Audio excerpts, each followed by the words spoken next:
it going, everyone? We are Quaternity of Dice, and we are so glad to have you guys watching with us on our 6th episode of our Pathfinder campaign, Tales of Engliria.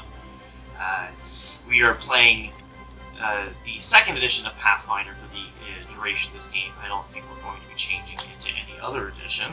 Why would we? Because 2nd edition is great and it's current. My name is Chris. I am your Game Master, or GM, for the duration of our game. And I am joined by my lovely players. Please introduce yourselves in any order you desire. My name is Jalen J. Perez, and I'll be playing as Orion Thane, the half-orc warrior with a heart of gold and a face full of bruises. My name is Brent Andrews-Gavish, and I am playing as, currently, Zavi Advani. I'm not dead yet. Do not worry about that. Although I am playing in the past, my character is still 1E. It's a little weird. Hey, I'm Abby Malarkey, and I'm playing as Kaya Vespagen. And she's pretty hurt right now, but she's still standing at least. Yeah. You guys are a little bit hurt, but it's okay. Before we get into this week's session, just please remember that for some of us, this is, we've only been playing Pathfinder for a little bit. Some of us have some experience in it, but, we're doing our best, and we're having fun together. We are really enjoying this, and we hope you are enjoying it with us. But with that said, if we happen to make any kind of mistakes in terms of interpreting the rules or any mechanics, please be mindful that we are newer at this, and if we do catch a mistake, we'll go through it, we'll fix it. If it's a rule session that we can go over real quick, we'll do that. But if it's something that needs to be hardcore looked into, I'll make a quick ruling and then we'll adjust it for next time. Not a big deal. And feel free to let us know in the comments, so that way we can learn. Exactly. Please do. With that said, Abby, anything to go over? Yeah. Please make sure you follow us on all of our social media. The links are down in the description. Facebook, X, TikTok. We look forward to engaging with all of you guys. Perfect. And nothing else to really go over at the moment because, we're just starting out. But as we grow, we will have some fun announcements and stuff to do. Actually, I do have an announcement. I just remembered it. Next week, something different is going to happen. Something interesting is going to change the course of the adventure for these guys and us as a group. So keep a lookout for next video. With that said, join us as we get into this week's session of Tales of Engliria Campaign 1.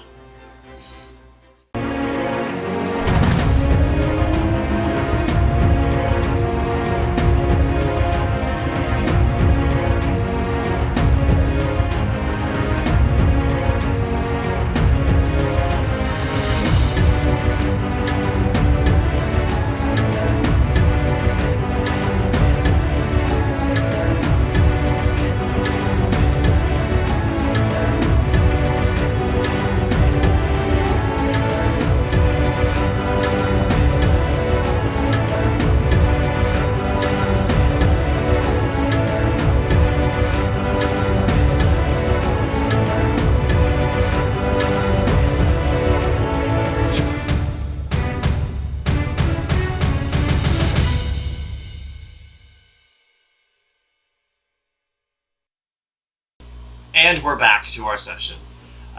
So, last week, you guys took on the monuments problem that's happening in the city. You had successfully taken care of the water issue, and that is now no longer an issue.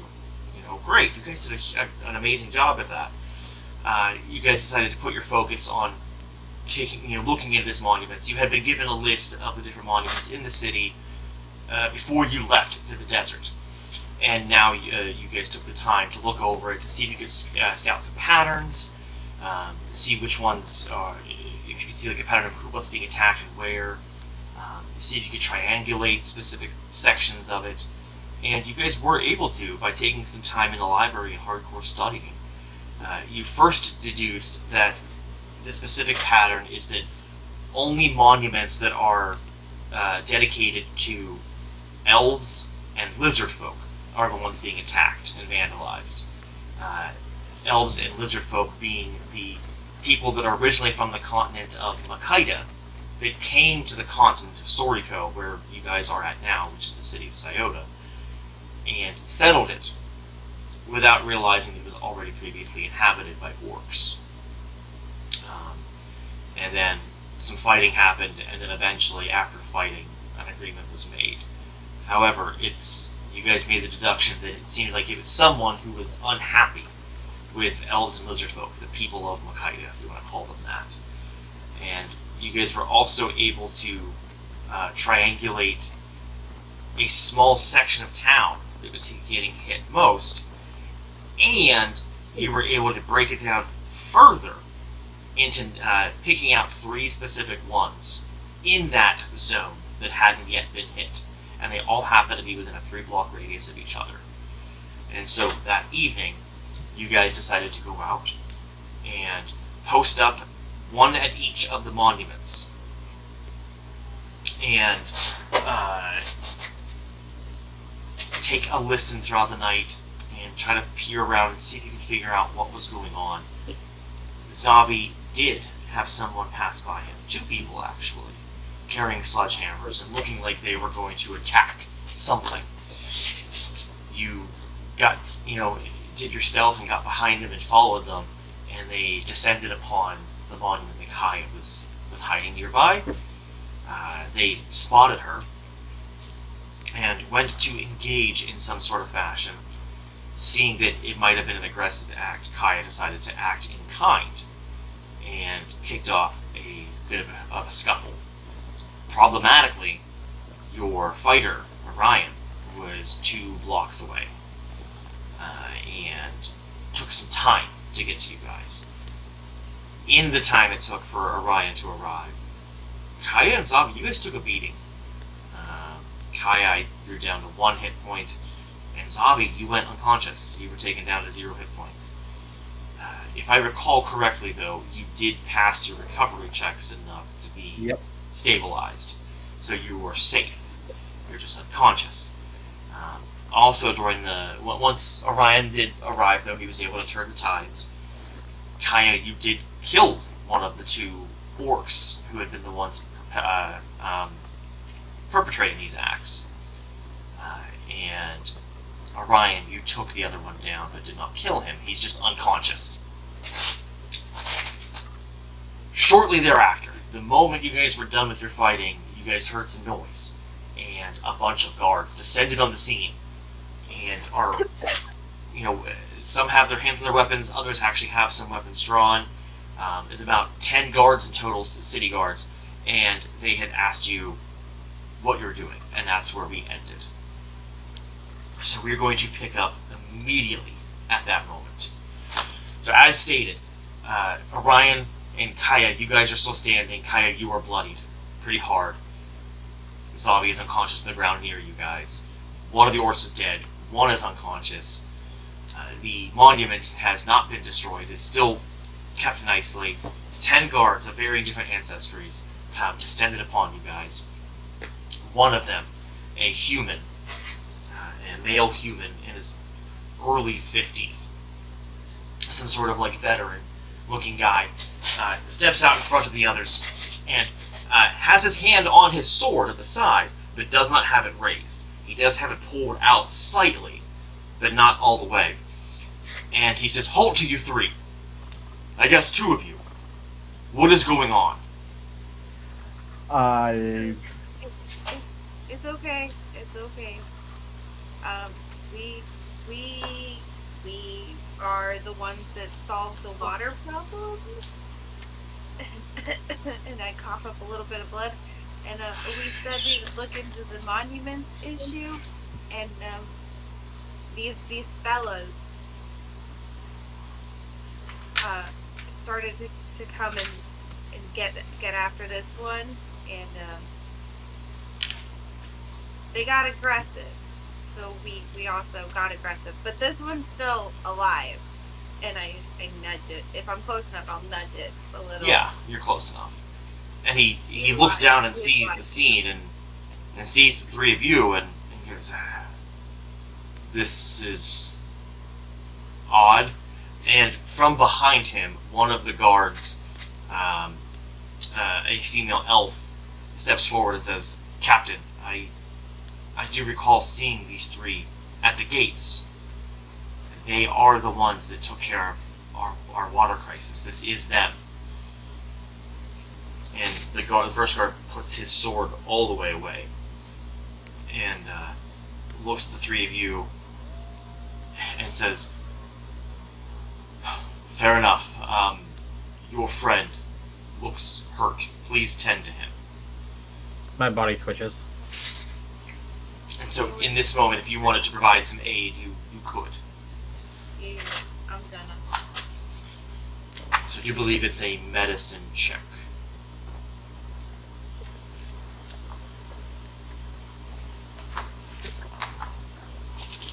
Alright, 17 plus 4 is 21. Yeah, absolutely. He is able to have his wounds be treated.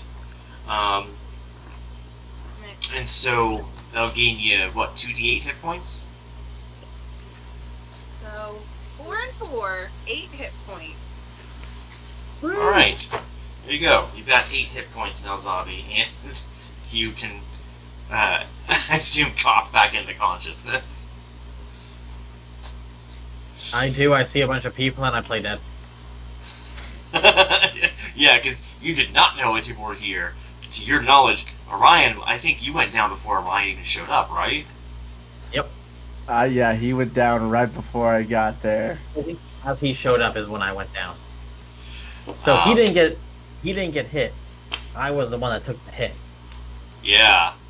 So yeah, this scene would look very different, look very interesting to Zabi, because before you went unconscious, Orion wasn't there, and you had 2 orcs in front of you that were threatening you. Now you have no orcs threatening, and 1 Orion there, and a bunch of guards. I'll slowly, sit up. I'm not gonna play dead. It doesn't make sense.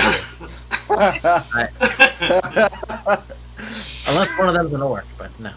I will slowly sit up and just kind of catch my breath. I'm going to approach the guard in charge and show him the papers that we were approved by Hana Ogawa to investigate this situation. That way we can show him that we have city certification that we can look into this case. That way he can calm him down and assess the situation. Perfect. And he takes your paper and looks over it and goes, "This is all well and good. Thank you. I did need to see that. So this situation is interesting. We need to take. What's his story? What's with the orcs? Are they the ones that were doing this? What's going on?" Yeah. There's their stuff, and to like the sledgehammers and stuff they were carrying, because I'm assuming they dropped it. Yeah. But, that's all their stuff they brought in. It's just these 2? There's got to be something more going on here. Wow. At least this one's alive for questioning. We need to take these. Don't worry, I got one this. in. I pull my manacles out and I Citizen, let's put those away. We will take things. We will handle things from here. We're gonna take him to the jail. The 3 of you are not in trouble. However, we do need to have a larger conversation about what's going on, and I'm sure our other captains and maybe even City Lord would like to see what's going on. So I would request that you all 3 follow us as well. Can I make a request to the city guard? Yeah. Could I ask him to please bury the body with respect? To if you guys find out he has any family, can you please send the body back to him? That way they can properly bury him. Make a diplomacy roll. Can anyone help me?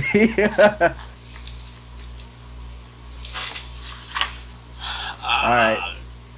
Alright, I'm good. Yeah. I'm gonna try. Wait, I'll cast guidance on him before he rolls. What does that give me? A +1. Okay, so Yeah, you get an extra that. 1. Yeah, because I have a +0 to it. Okay, that's 15 altogether. 15? Yeah. Okay, that's fair enough. The guard kind of looks at you quizzically, and you want us to treat this dead criminal with... You know what, he was a person. Fair enough. I think that's an easy enough request. I cough will up in the hold- background. Everyone deserves respect and death.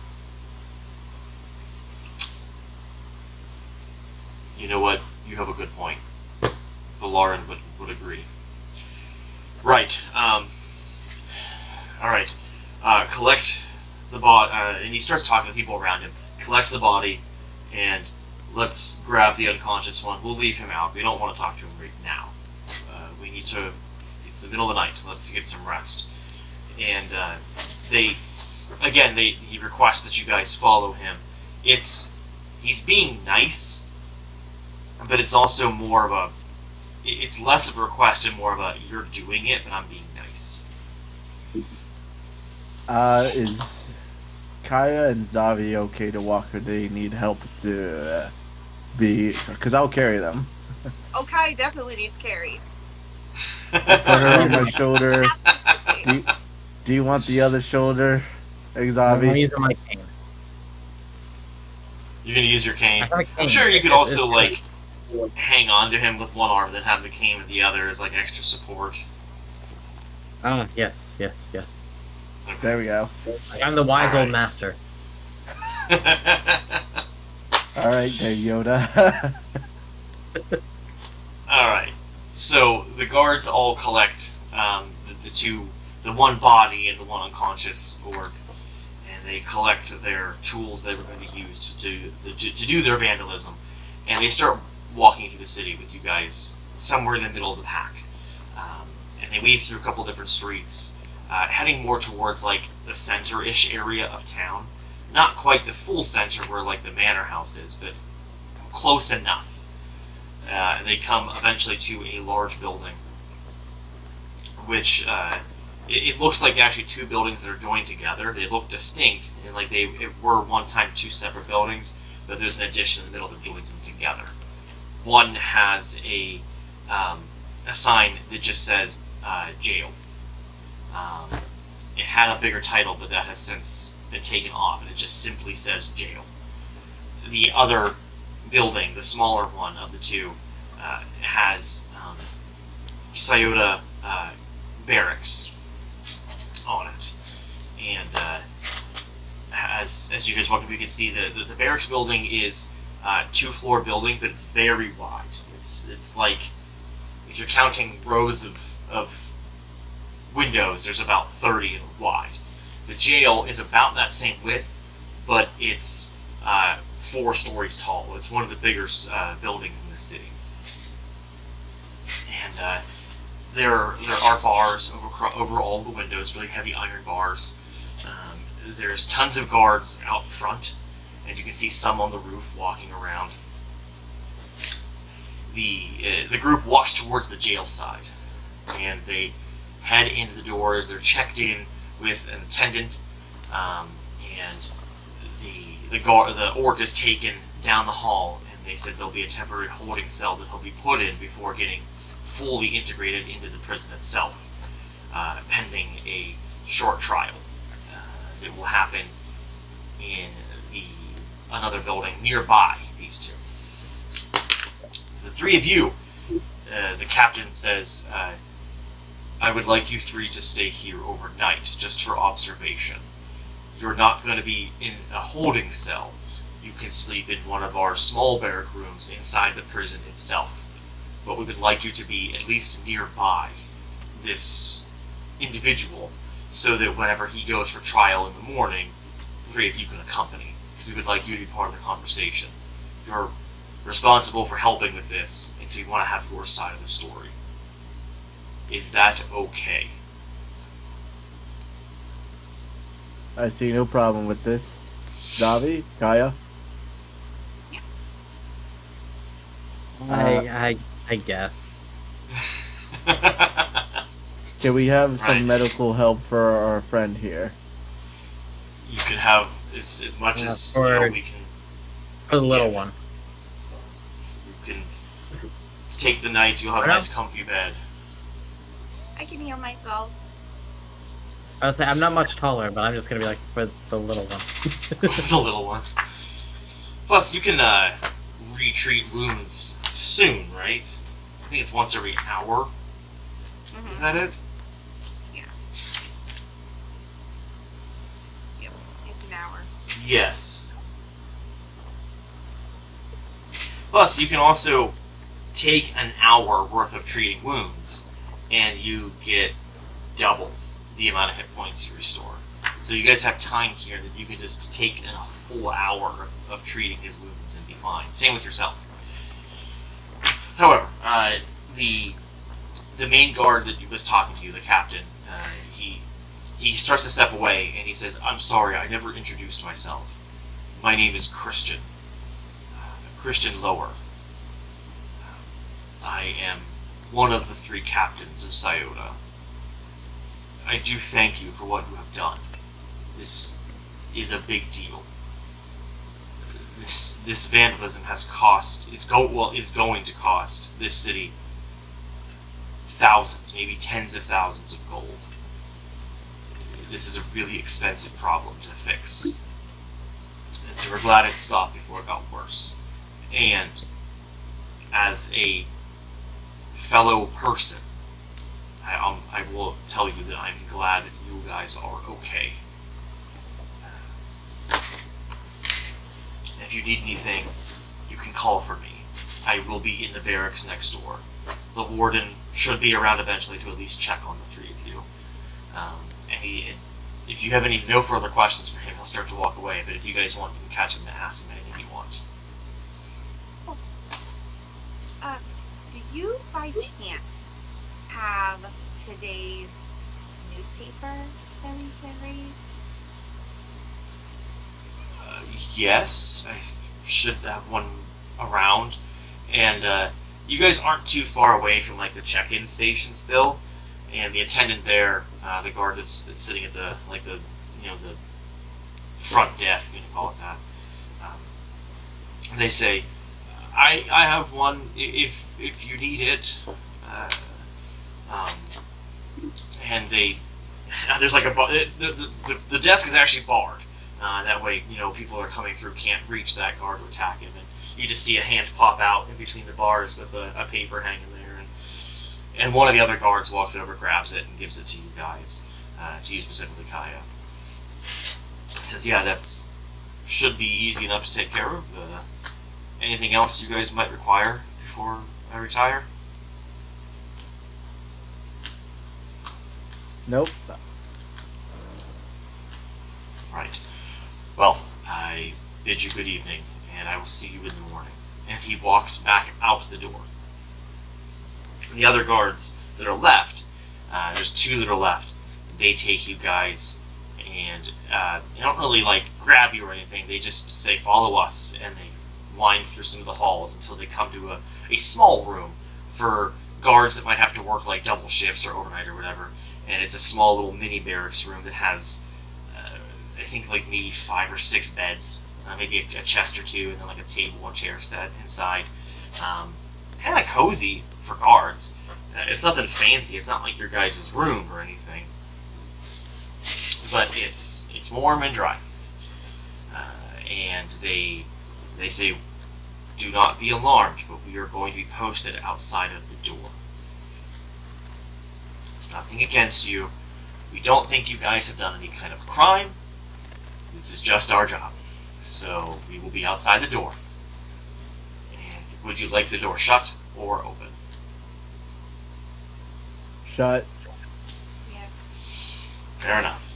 Before And they shut the door behind them as they leave. Before they shut it, could I ask for some ale? Just a nice drink. They both look at each other and they say, we aren't really supposed to have ale on the job. We don't want to be inebriated and take care of foreign criminals. But I was gonna say, one of then, them, I was gonna say, do you have milk? well, one of them will say, if you check one of the chests, the one labeled J.E., there's some in there. And he's one of the people you guys will easily recognize. He was actually part of the guards, like, the ceremony, or whatever you call it, at the gate when you guys arrived back to town. So he knows you guys were cool, and had helped the town. And, but other request, yes, we do have milk on hand. I can give you some milk. You can go get that, or I'll send someone to bring it. I'll take Anything the you milk. guys want, any basic necessities, like basic foods, they'll acquire for you guys if you need it. But you guys have the night to yourselves. Kaya, did you want to try treating wounds on yourself and Zabi as like a long-term thing? Yeah. Okay. You guys have all the time in the world for this, so go ahead and just go ahead and do them both. One for yourself and one for Zabi. Whichever one, tell me which one is which. Okay. Zabi's is, I rolled a 15 plus 4, so that's 19.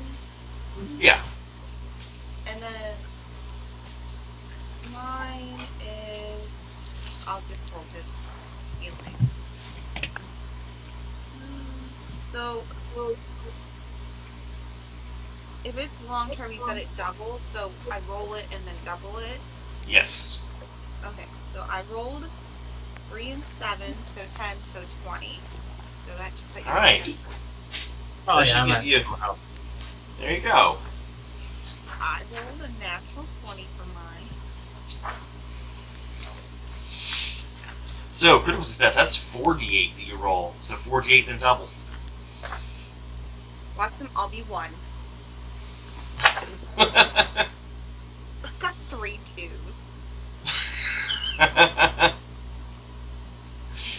So, That's still 12. 3. Okay, 9. So, yeah.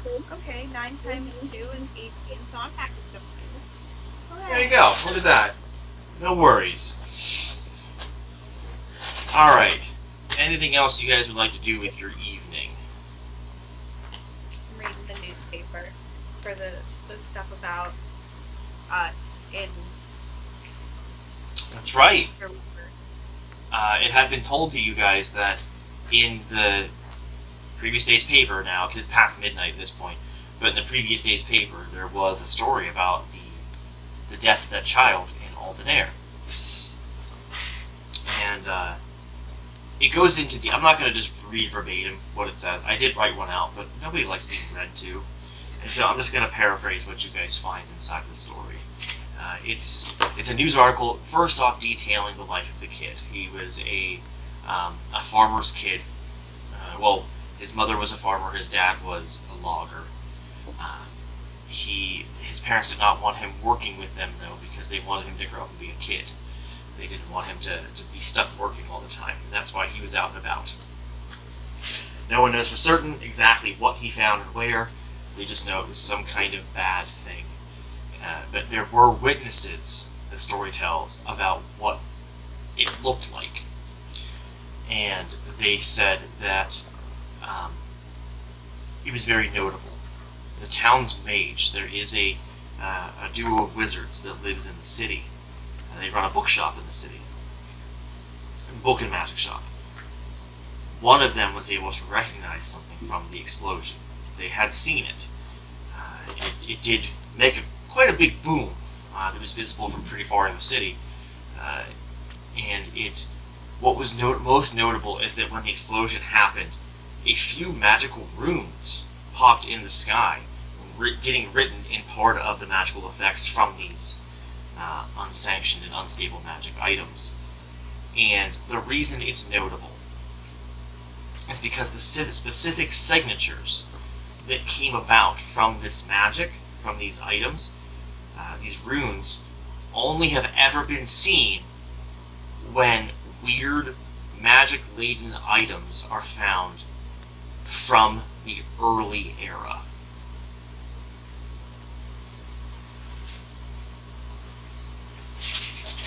And to better understand what that means, you guys are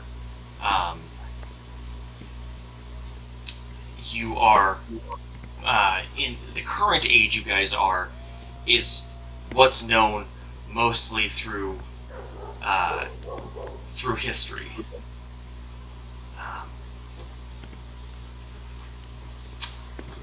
I was incorrect. It's not the early era. It's the creation era. You guys are in the early era right now. That is current times. The creation era is old.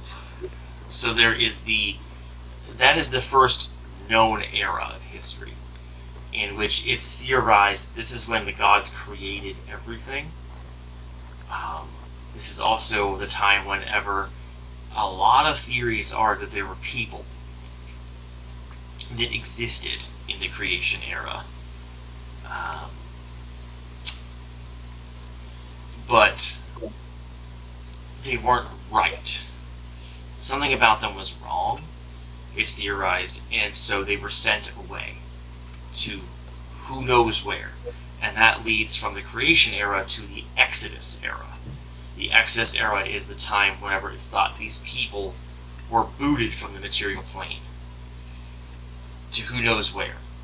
And then you have the natural era, which there were no people alive during this time, and then the early era, which is where you guys are at now.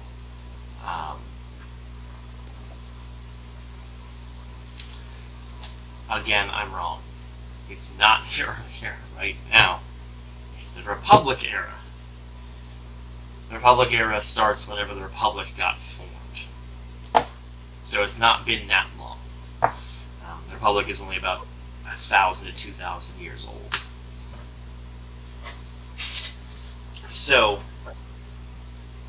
no one can confirm that people existed during the creation era, except with the fact that there are some artifacts that have been found here and there throughout history that can't be dated to the Republic era or the early era.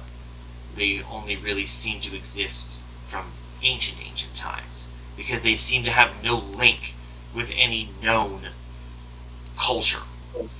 Even as early as, the early era, before the Republic was formed, people know about the tribes of humans. They know about the Empire of Elves. They know about the nomads of the beast folk of Terra Anta.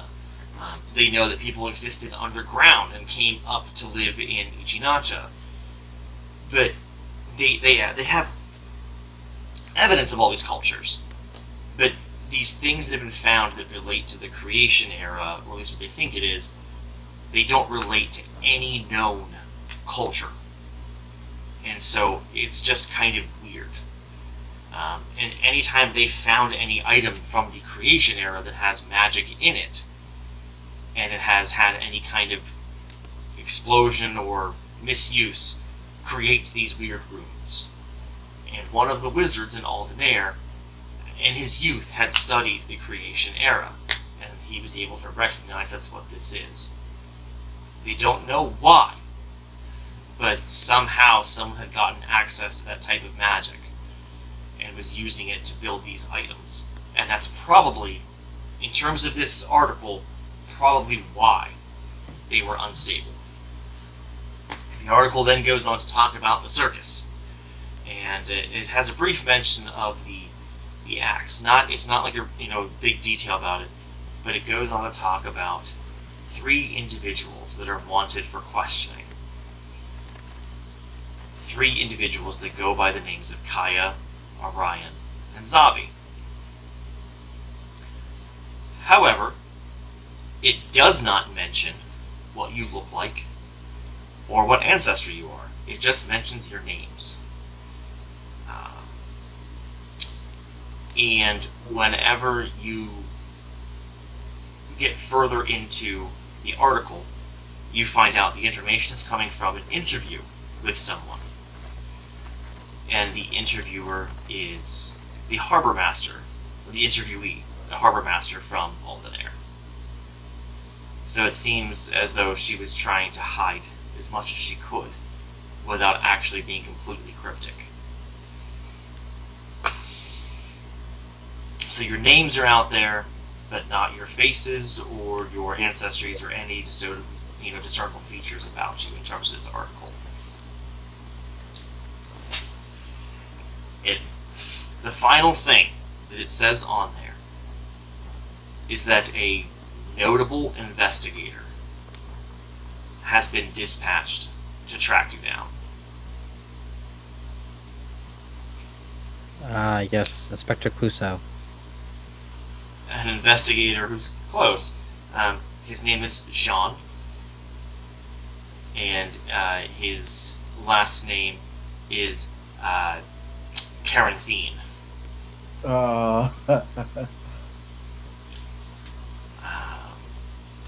He is a widely known elven investigator. He has never not found his target. He's not quite a bounty hunter. He's more of a private investigator kind of type. He is trained in finding people and then reporting where they are.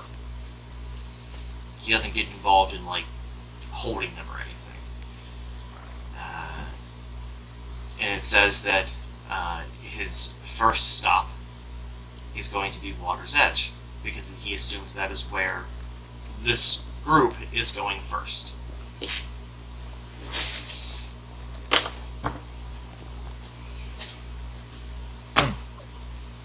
So again, you guys are safe.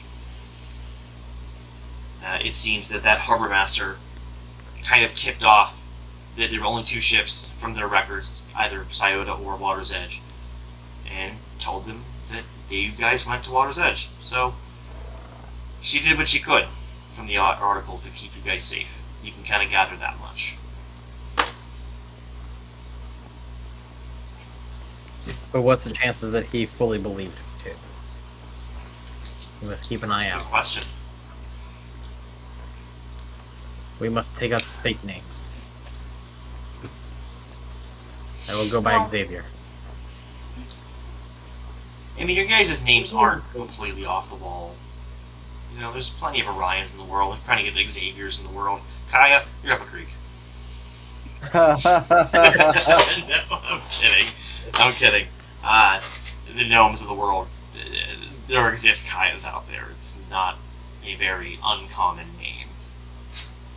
So, you guys could get lucky. But it's kind of up to you how you want to handle that situation until you look into furthering, clearing your name. Beyond that, that's all the article has to say. It's just a little bit about that kind of stuff going on. So, before we cut to the morning, anything else you guys want to talk about?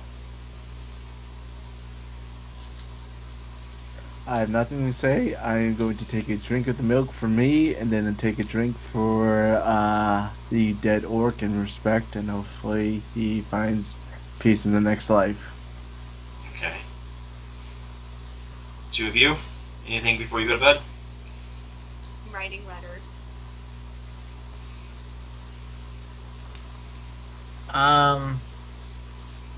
Just really just sitting there, just thinking things over. Because he's really beating himself up because, he couldn't do more.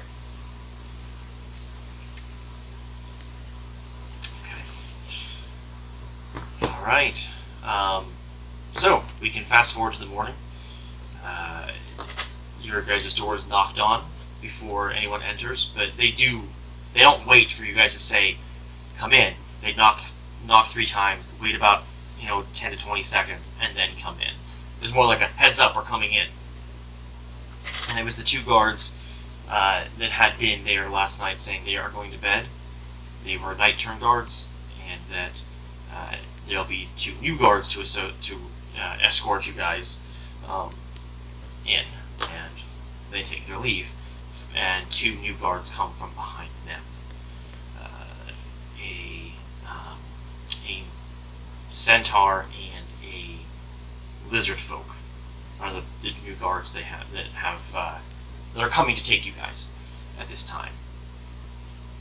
Both males, I should point out, in case you're curious. And the lizard folk walks up and says, "If you'll come with us, the trial is set to begin. We've already taken the orc." We have immunity, Gather your correct? things. What? I just kind of look at him. We have immunity, right? We're good. You're fine. Yes. This trial has been fast-tracked because of the extensiveness of the damage. He's just being extra cautious. Doesn't want to get roped in. Makes sense.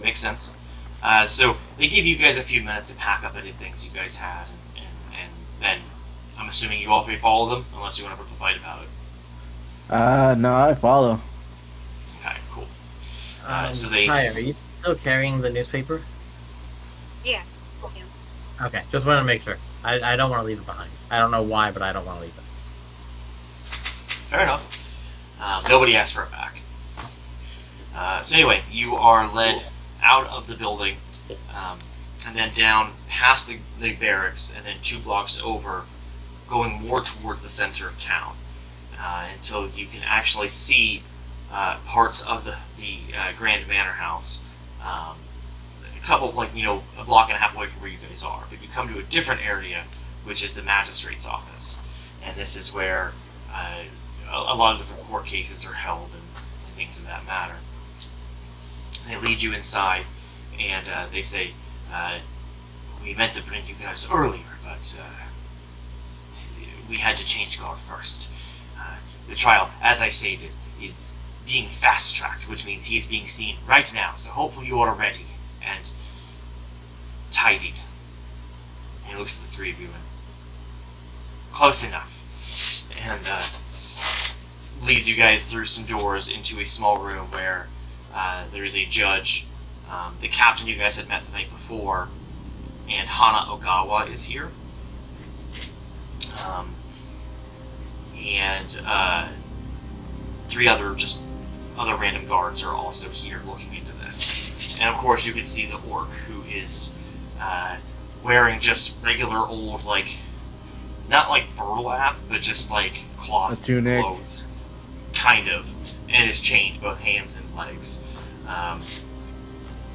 The judge is a very old-looking female elf who looks pretty oddly stoic. Oddly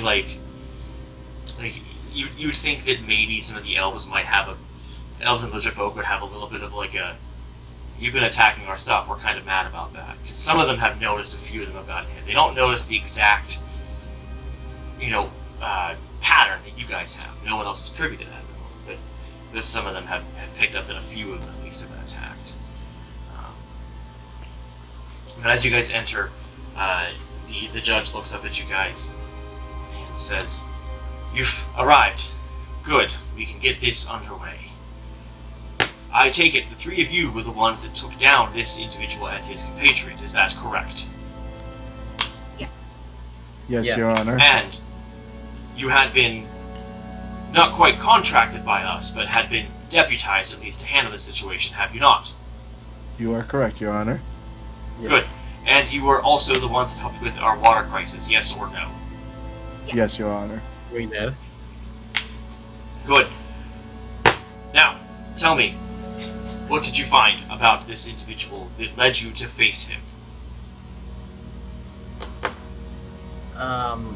Well, we decided to try to watch some of the areas that we thought might be targeted next. And I was able to spot him and his partner, friend, whoever, walking through an alley, going up to the monument that they were found at, and I tracked them. Was able to overhear some of the plans that they had, and well, they noticed another one of us, and that's where the whole fight kind of happened at. Right, now what led you to look into these 3 specific monuments? Oh, it was the pattern. We figured out the pattern that they were going after the monument. And that pattern being? Well, they were only going after ones for elf and lizard folk. And then there was a pattern to which they were attacking them. And we narrowed it down to these 3, so we each took one, which ended up being very stupid of us.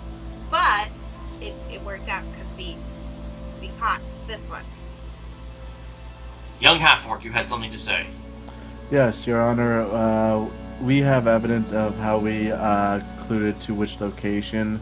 I believe our friend Kai has the papers that show where Hana Ogawa managed to tell us which locations were already attacked with the statues, and then we were updated by the upper office about the new attacks on the statues. From there, we went to the library and sought out assistance from the librarian, to which they guided us for the statues on the history. And we concluded from this evidence, if you can take a look at this chart, Kaya, if you can present it to the honorable judge. Pull out all of because it's a big stack, isn't it? Of Yeah. all of the monuments. This is all of the stuff we've got. She says, Captain, please grab those for me. And Christian walks over, grabs the stack, and brings them over to her. From that, you can see that we largely broke it down to 3 points of interest. From there, we decided to place each of ourselves at a separate statue in order to keep an eye on it and watch for any harm befall the statues. Unfortunately, I was at the statue that where I did not see any action, but as soon as I heard attacks in the night, I headed toward the center point of the confrontation. I saw my friend was unconscious. I saw my other friend nearly bleeding to death, and I got involved. Fair enough. We were going to be keeping this evidence. I hope you do not need it back. Nope, it rightfully belongs to the city. That's where we got it, Your Honor. Fair enough. I think there should be no further questions for you guys at the moment. Please take a seat. There's plenty of seating around. You guys can sit anywhere you want. The judge turns to the orc and says, "Now for you." And she says, "Please administer the vial." And she looks at one of the guards, and they come over, and they're holding a vial, some sort of liquid. And the guard walks over to the orc and says, "Open your mouth." And he goes, "No, I don't want to. I refuse." And the guard says, "Fine, it's either drink this or execution immediately. Your choice."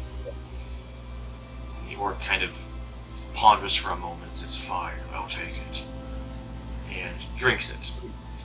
And once he does, you guys can see his eyes like flash for a few seconds with some magic. And the judge pipes up and says, "Let it be on the record that he has successfully taken the truth potion." And now we begin to question. So, you guys obviously pick up that he cannot lie. He can refuse to answer, but he just can't lie in this moment. And so, she asks him first, "Why were you attacking our monuments?" "Because that was our job. That's what we were told to do." By whom? By the one in charge. And who would that be? Her name is Margaret. And was she an orc like you? No. She was human. Right. Why attack those, though? Why were you ordered to attack these monuments, to destroy these monuments? To send a message. And what message would that be? That Morgunda shall rise again. And you guys, at that moment, hear some murmur amongst the different people inside the room. One of you probably does have their ears perk up, I'd imagine, at the mention. And the judge thinks for a second. He says, "Are you a member of the Morgunda militia?" No. He says, "Then I don't understand you, Orc. Why attack these things if you're not with that organization? We share the same goals. But they do what they need to do with talking. We take action. Our lands were stolen from us, and never given back or never acknowledged that they were stolen. And it's time that elves and lizard folk gave them back, and Makaido went back where they came from."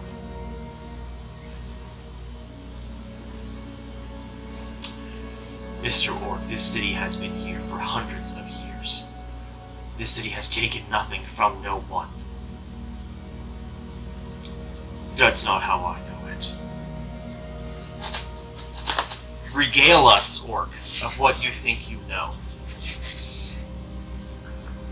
Your history says that once Orcs made themselves known, there was fighting, and that the great Makaidans decided to call off their attack and aim for peace, as long as the Orcs stopped fighting as well and allowed this city and a few others to stay. That is not how we remember it. We remember it as we were told. You can deal with our terms or be vanquished. Our capital city was stripped, our farmlands taken. The cities you now call home, that's where we grew our crop. And now we're stuck to just simple desert folk. You all disgust me. You're nothing but thieves. That militia of theirs, they just talk. They petition, they picket, and they get nothing done anymore. They were once something to be proud of 40 years ago, but now they're nothing.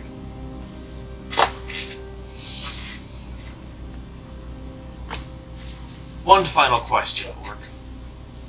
Was it you and your compatriot that were attacking caravans on the way to Syota? Yes. Why now? And that question comes from one of the random guards. Some guard in the group just kind of looks confused, and it's the centaur that was with you guys. And they just look curious. Why now? And like at first, the judge just kind of looks at them like, "Why are you speaking?" But then kind of thinks of the question as, "That's a good question. Orc, answer. Why now? You all have your water crisis going on.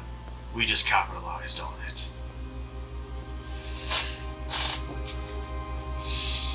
And I think I will know the answer to this final question that I just thought of, but do you regret anything? Of course not. And were I able, I would do it again and further. Fair enough. I think I've heard all I need. The three of you that helped, are there any questions that you have for this orc? We would not have had him in custody were it not for you three. I would offer a chance to question if you have any. I'd like to go up to him, Okay. Your Honor. I would like to look him in straight in the eye and ask him, has he taken any innocent lives? Define innocent.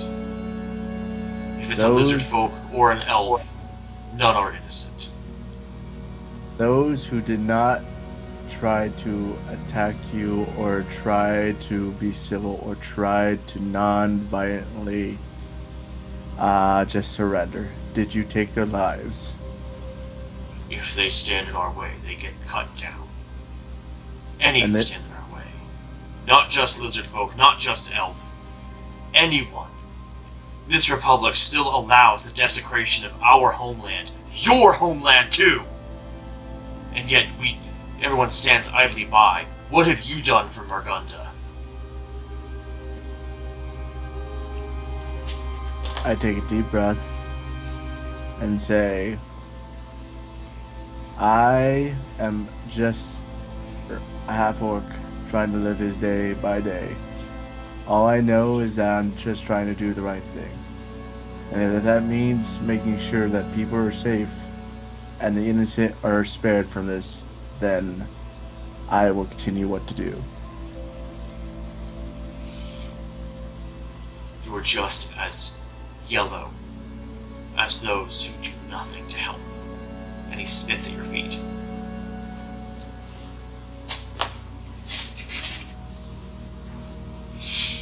And I walk away from that. Okay. Kaya. Does your group have a meeting point where you get your orders from? No. How do you get your orders then? She finds us.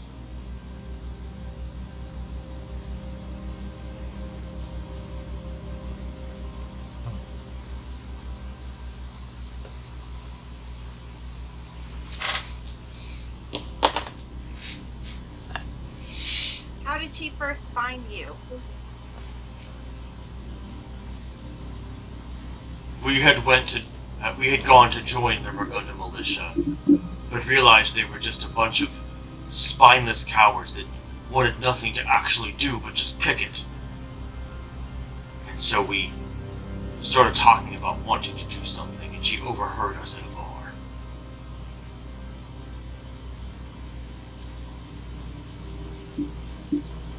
Where was this that she overheard you? I just said at a bar. What bar? What town was this bar in? I don't know. I don't know.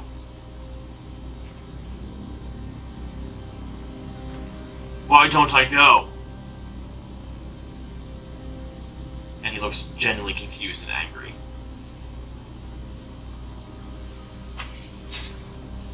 What does Margaret look like? She is a human. She is smartly dressed. She is foofy. Dulled. Never seen a day of work in her life.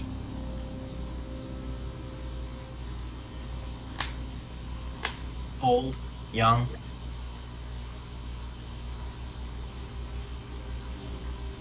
'30s of human age.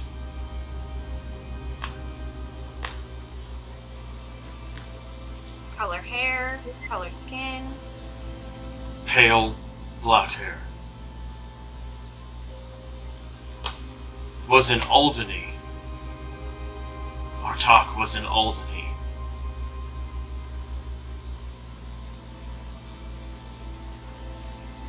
And like, he starts really thinking, and we were sailors when she reached out to us.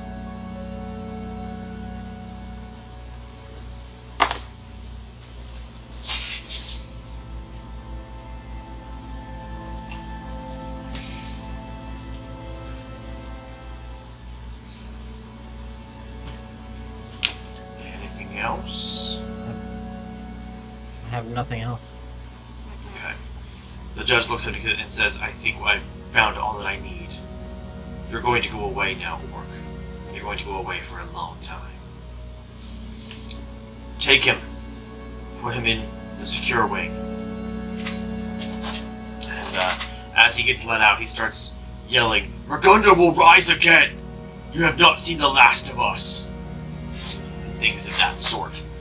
And after he's let out, all goes quiet.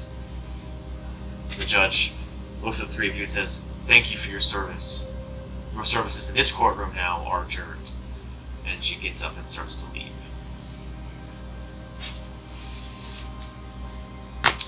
The captain stays. Christian, the one that spoke to you guys before, he stays around. And he says, I'm sorry to have gotten you guys up so early, but they wanted to fast track this. They wanted to get this done now, because as I stated, it's been a very expensive endeavor. But, my wake-up time is much earlier than all of you, and I've been quite busy this morning. I have supplied, with the help of Hana Agawa here, and she is still around as well, I have secured a reward for your services. I do believe that this is warranted. It is a reward of 10 gold pieces apiece.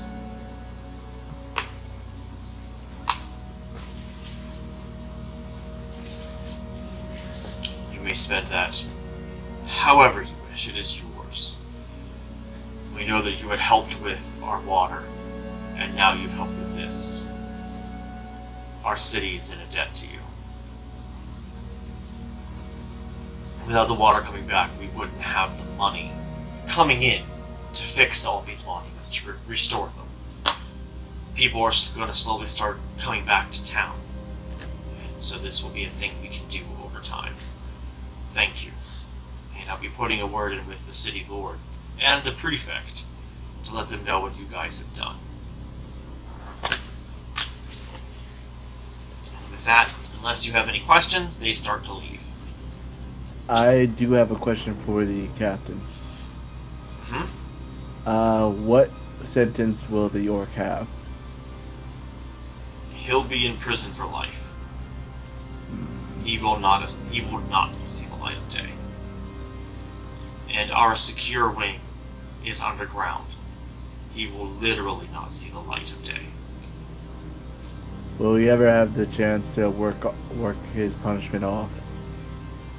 I don't believe so.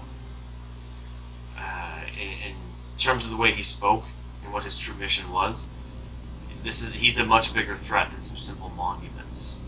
He was a threat to life, to people. I know that some orcs, and I mean no disrespect to you, I know some orcs think the same way as he does. And of course most don't. Most are just common folk looking to live their lives as normal as possible, just like the rest of us. And our worry is that allowing him to stay would incite others to do the same as he did.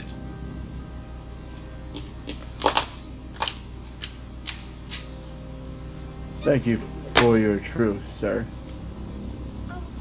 Just to My cover pleasure. the bases here, he sounded a little off about some of the details. You might want to have a mage come in and just make sure that nobody's fiddled around with his mind. To go from a sailor to this craziness seems a little suspicious. And not being able to know where he met the lady from and that she just magically finds him. That piqued our interest as well. I know the judge just wanted to get him sentenced, and I do respect her decision, but I do believe that needs looking into. I have taken that down as a note, and it will be investigated to its fullest extent. You do have my word on that.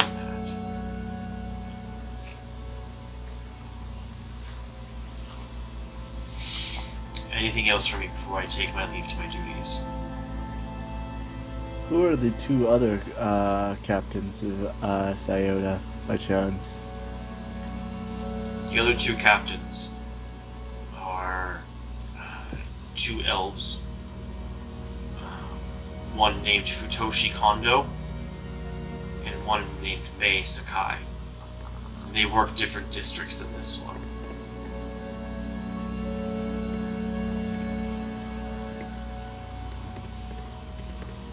Thank you. Absolutely. And again, unless you guys have any questions for him, he starts to leave.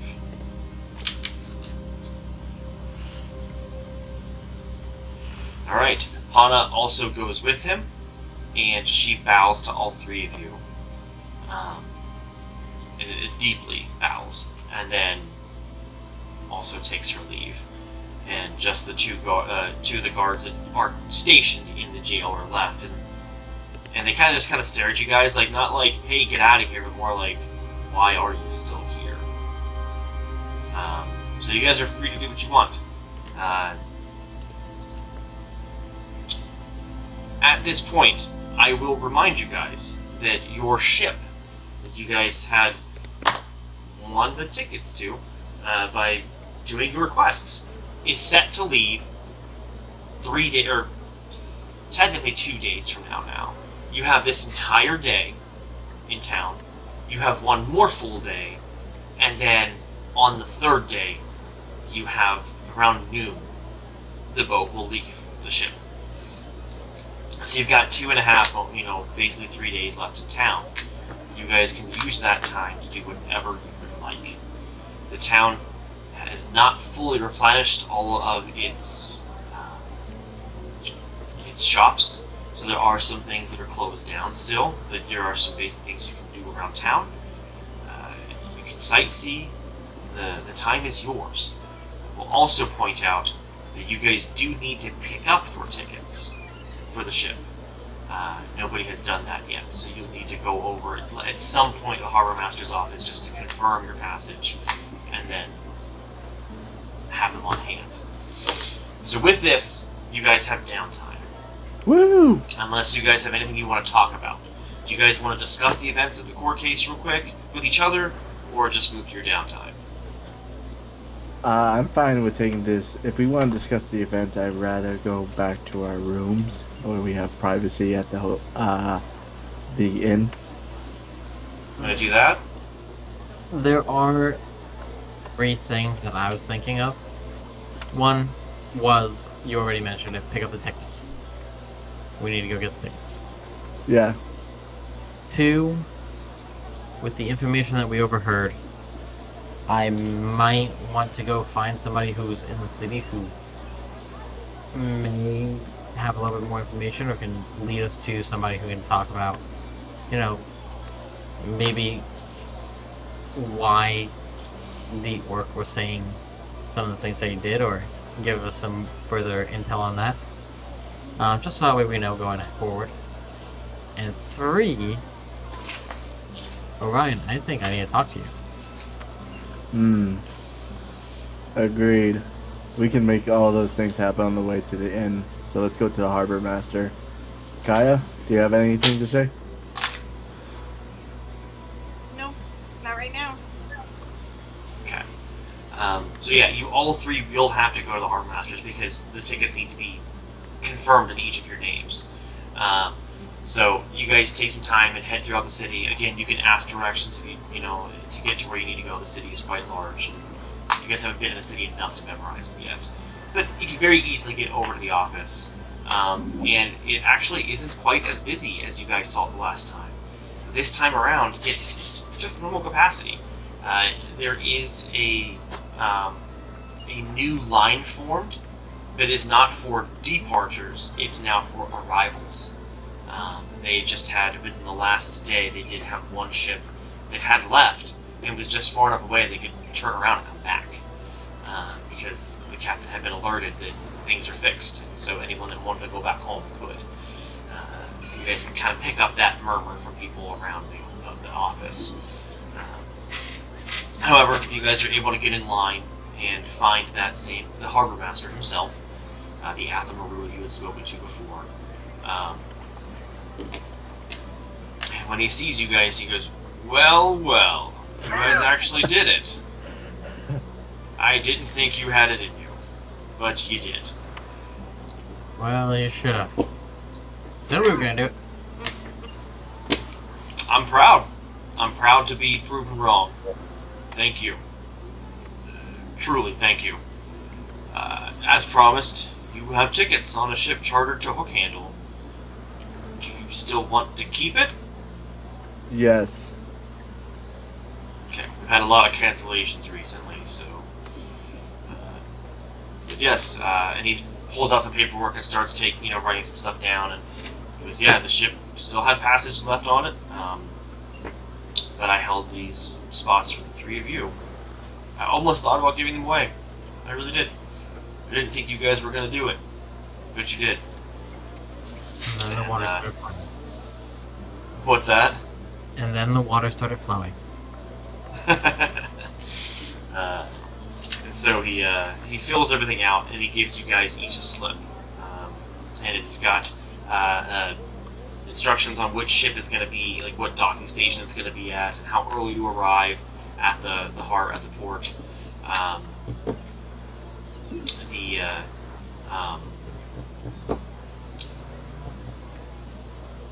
was I thinking of? And then the bottom half is a ticket that will actually get ripped off and kept.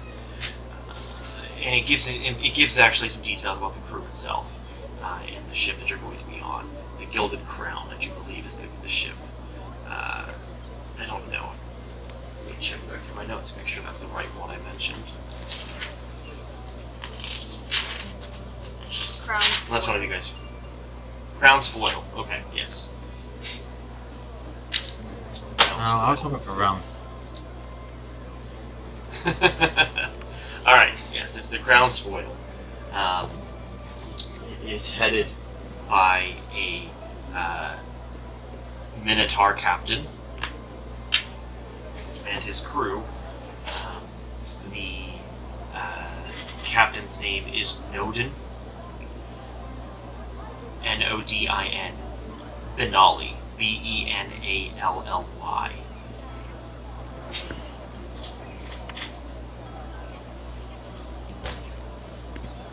And he has a crew. If you're interested, I have names for the crew, but only if you're really interested. And it does list there will be other passengers on the ship as well. It doesn't always give you their information, but it says you will be sharing the ship with other passengers on the trip.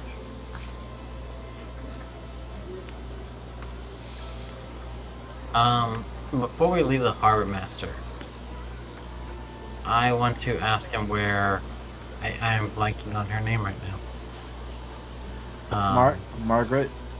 Margaret. Oh. Jilly? Yeah, Jill. Jilly. The halfling? Yeah. You know Jillian. Yes, Jilly. She was working temporarily at the quartermaster's office, wasn't she? Yes. Yeah, that's not where she actually works. I bet, because of you three, that she's not there now. I bet she's back at her old post. She is the steward of the Grand Manor. Ah, that's the top hotel. No, the manor, Ah, where the prefect and city lord Yes. sit, the capital of the city. gotcha. So, if we need to talk to them, I gotta go make nice.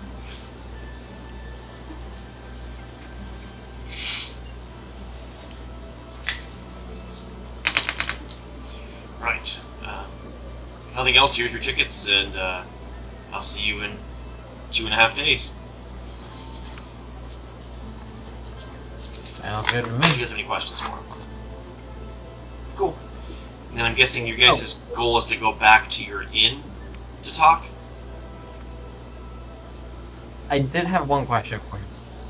Sure. How big is the ship? Like, how many people are gonna be on it? It's a typical sailing ship. I think there'll be around 10 crew and then 10 to 20 passengers, give or take. Okay. just kind of look at the at him and be like, you know, you ever get the feeling that sometimes you're being watched? I don't want too many people.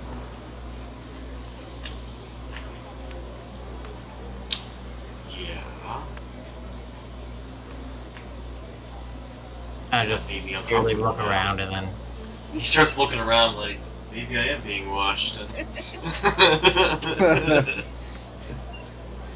Unlocked. Deep fear. He's now neurotic.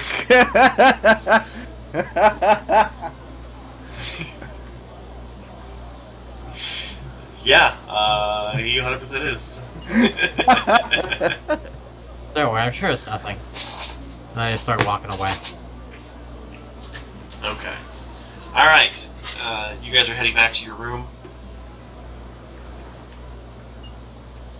Well, Okay. we still have. Yeah, we gonna head back to the room. Alright. Yeah. So you guys get back there, easy peasy. Walk inside, get you up to your room, and you have a fresh bowl of fruit. Again, Alicia knows you guys like fruit. Well, at least knows that Avi likes fruit. Everything looks to be in order except for one thing. One thing is different in the room, and it stands out very well. There is an envelope sitting on the desk that is bright blue, sealed with a wax seal, and there is a large letter inscribed on the front of it that is a very elegantly made K. Does anyone else think this is poison? I heard that you could put poison in mail. I am going to go and examine it and then open it. You're gonna open it? Poisoned us in the face. Alright. I mean, Uh, Bobby's gone through make- stuff. He's, like I said, he's going to examine it and he's going to see, and if it seems safe, he's going to open it. Okay. Was Yeah, any of us uh, expecting mail? Were any of you? No. I wasn't. If Okay. anybody else was, they can definitely take the letter out of my hand. Okay. I look at so, Kaya. Kaya, you want to stay Okay. silent? Alright. alright, so Zombie's gonna open it. A? I don't know something- anybody with an A. K. Hey, it says hey. Yeah, H No, and no, no. Y. K. The letter K. Okay. Oh wow, we can't Yes. hear. Oh, yeah, no, I'm gonna take that. Oh, That's for oh, me. Kaya. Jeez. I thought you were saying A, and I was like, Yeah, I I have absolutely no idea. No, What could the be- letter K. thought he said. This episode brought to you by the letter K. I thought he said hey, and I'm just like, okay, this is probably either a poison letter or a magical letter. Someone's about to either get poisoned or envision like LSD K trip to as the in max. keyboard. I thought it was A as in the word hey. Yeah, Like, that- hey there. yeah, that's why I was right there with you on that one. Alright, alright. This Kaya just snatched So- it from Zavi's hands. Yeah, I give him a little whack too, and I'm like, that's mine. You didn't respond. Yeah, I was like, what else do I have to do? I was like, blue sounds like it's for me. But I was like, but A doesn't make any sense. I don't have anybody who I know who's You're letter A. a bud. How can you be a Oh, little? dear. You took a hit to the head. Alright. Does she turn like pale green to show that she's confused?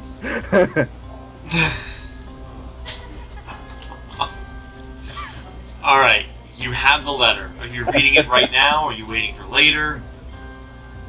reading in front of people? No, I'm not gonna read. I'm kind of curious now because you just Alright. freaked out. All right, it says, but Alright. if it's your privacy, it's yours. Perfect. Anyway, you guys have your time. What would you like to discuss before getting into your downtime? I'm of course gonna grab a piece of fruit. I'm gonna take a seat. I'm gonna be holding the fruit with my tail, by the way. So just for visual. Why not? You have the tail. Use it. Exactly. If I had a tail, I would use that thing for everything. And then you just see Zavi, legs crossed, sitting there like this, moving his hands every now and then to take a bite of the fruit. Be like, so alright. This I'm probably gonna mix it up with some. You said Morganza or Murgunda. Morgunda? Okay. Different campaign. Oh, Morganza. Okay. Oh yes. My wizard. Morgunda. Do you know anything about them? I told you about them in the desert. Remember? Any other details that we should know about, because something is off more than it seems. Well, considering what my father told me about them, but he told me that they were the original people of this continent. But the thing was, there was a militia, he said, but I didn't know if they were more of a underground militia, or if they were a guarding militia, or if they were just a peaceful tribe here that gained their own land here on this continent. So I didn't know enough information. There were times that he didn't want to go into details, but considering now that it seems like it's a faction that's split into two. One where they want the violence and will do anything by any means, and it seems one wants to do, well, as it stands, peaceful matters. I was gonna say, he didn't ever tell you any stories or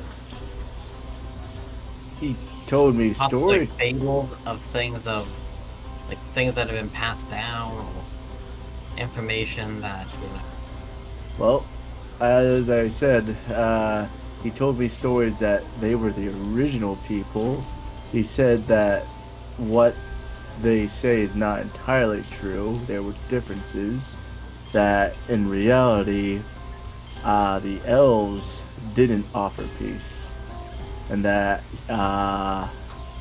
it was where, at that point, they kind of took over.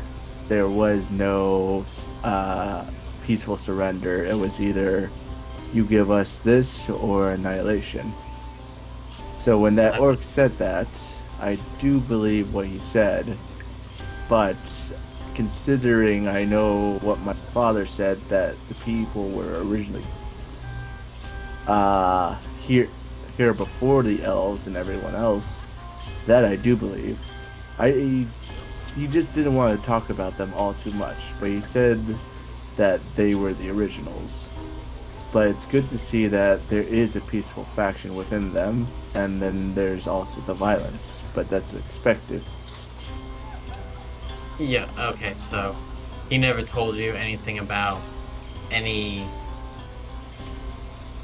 that he heard about, you know, trying to force them back, anything that, like, just like little rumors here and there, like different orcs or anyone talking about, you know, going through with that. It was never more of the idea of them, and not the not anything actively going on. He didn't say anything actively. He said the only thing that he told me, which you both were there, was if we ever find ourselves in the city of the Lady Oasis to find Bruna, maybe she might have a connection, or maybe she might not. But it sounds like, if anything, that person might have an idea of exactly what's going on with them. Whether she's connected not to or knows about them. All I know is I've just been told that the elves weren't peaceful. They took the lands, and half of those statues are only half truths. Okay. That's why I didn't want to say the orc was wrong. He wasn't told a lie, but the way he was doing about his methods were questionable, especially once he answered my question about the innocent lives. I'm just wondering why a human is trying to push this further. Yeah. What does Margaret gain from sowing the discord further? Well, I do know that, if anything, he always said Morganda always had one goal, and that was for the Emperor of the Elven Nation to admit that the history was a lie. And if that is it, then that could technically destabilize a lot of alliances. I mean, what kind of nation lies about their own history? A nation that doesn't want anyone to think that bad of themselves. It may turn alliances, it may give some discomfort, it may even ruin some trade. So I can only imagine if someone wanted to rock the boat or turn some heads, they might take advantage of that hidden bit of history and try to cause trouble. Whether they directly want to benefit from the elves' downfall, or indirectly cause themselves to rise up in the ranks in whatever they're trying to do.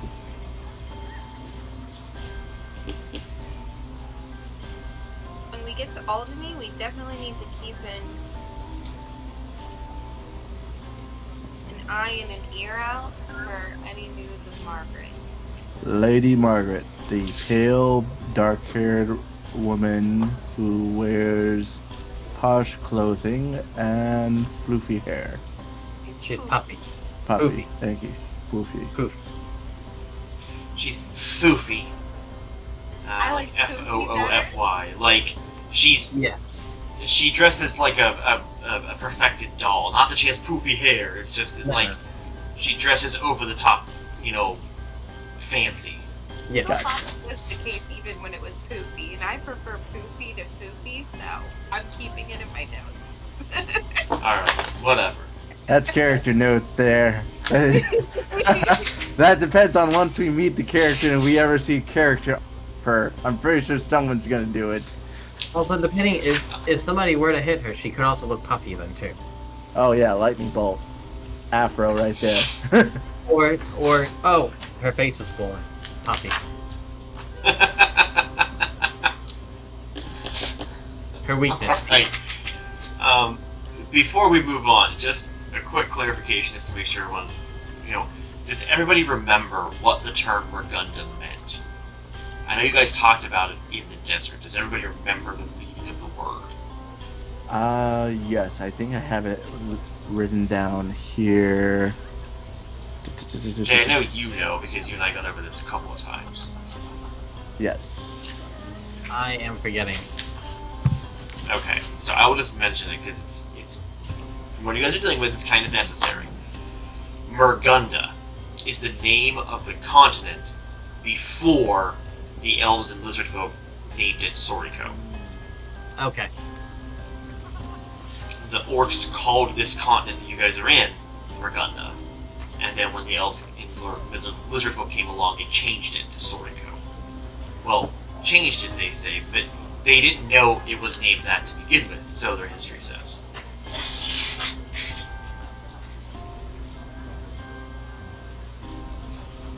but that's where the term comes from. Anyway, any further conversation on that before you guys break into your downtime? No, I don't have any other questions about it. Okay. Alright, so let's take this one at a time. Oh, So you guys have the rest of today, the next day, and the morning of the third day before your boat leaves. So I'm sure there's some things you guys need to accomplish around town. Let's go with Zavi first. Zavi, what would you like to do with your time? You guys don't have to stay together. If you guys want to split up and walk around town, totally fine. So eventually getting back together with the group, if they would want to join on, is what this is going to lead to. But my first thing is I would like to go meet, try to see Jillian. And Okay.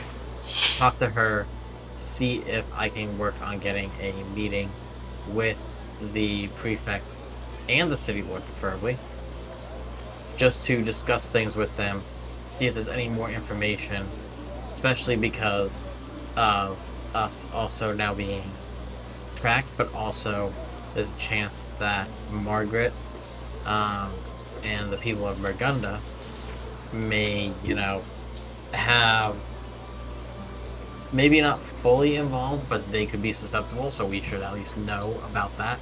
And who knows, Margaret may be involved in the overall story of why we were the ones found. So, Is that something all of you would like to do too, or do you want to just have it be just Zavi? Do you want to take the Kaya? Do you want to take...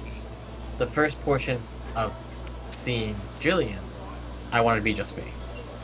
Okay. Because I'm trying to get the meeting for all of us, if you guys would want to join.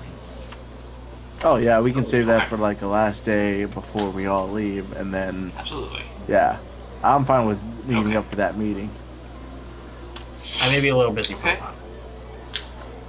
while. So you're able to make your way over to the manor, one of the random time that you have time off, and when the guards see you, they do let you pass. The manor house is this big, huge, fortress-looking place. It's beautiful, but imposing. Guards do let you in. They don't question anything. Visitors come and go all the time, but there is a front desk attendant as you walk in. And I say front desk. There's multiple people in this desking area, taking people to do various bits of business throughout the manor. And one of them asks, "Do you have an appointment, young man?" Well, first off, I'm hobbling in a little bit using my cane. I may be healed, but I'm still sore. Absolutely. I do not have an appointment, but I was wondering if Jillian was available. The steward, yes. We can. I can call ahead to see if she's available to speak, if that's what you desire. And she says, there is a waiting area down the hall. Please go that way, and we will call you if need be. What is your name? Zavi. She helped me and a few of my friends before we went to try and do some things to help the city, and like to thank her. Fair enough. So she shows you the direction where the waiting area is. You go down there, and it's just a room full of chairs. It's literally a waiting room. While you're walking away, she calls one of the attendants over and says that she has a message for the steward of the seat, is what she calls it. The seat meaning the upper governmental area. Because while this building has many stewards and attendants that do many things, Jillian is specifically the steward to the governmental portion of it, which is the city guard, or the city lord and the prefect. And the judges, they're part of that circuit. City lord, or prefect, city lord, captains, judges. It's those 4 units that are part of the upper group, the seat, as they're called. After a few minutes of waiting, you hear footsteps approaching through down the hall, and the floor is like almost like marble. And you hear footsteps coming, and they are not shoes. You hear what sounds like bare feet walking on the ground. And as you just kind of hanging out and you're doing your thing, you see the form of Jillian. You see her walk through this hallway, and she looks at you and she goes, "Here's a tall drink of water. What do you want?" I'm just a little worse for wear, that's all. Want to thank you Jeez, for... what happened to you? An orc or two. Mind fuck at one point. So yeah. Quite a bit. Well, nothing like someone who can take a hit. So, what do you need? Well... Did not realize... you may have mentioned it before. I may not have been paying attention as much. Did realize that you work with the city lord and the prefect, and well, wanted to thank you, but also see if I could run some things by you and see if maybe you'd be able to talk to one of them or both of them. You want a meeting with the city lord and prefect? Yes, I think there's some information that they should be aware of, as well as they may be able to shed some light on some things.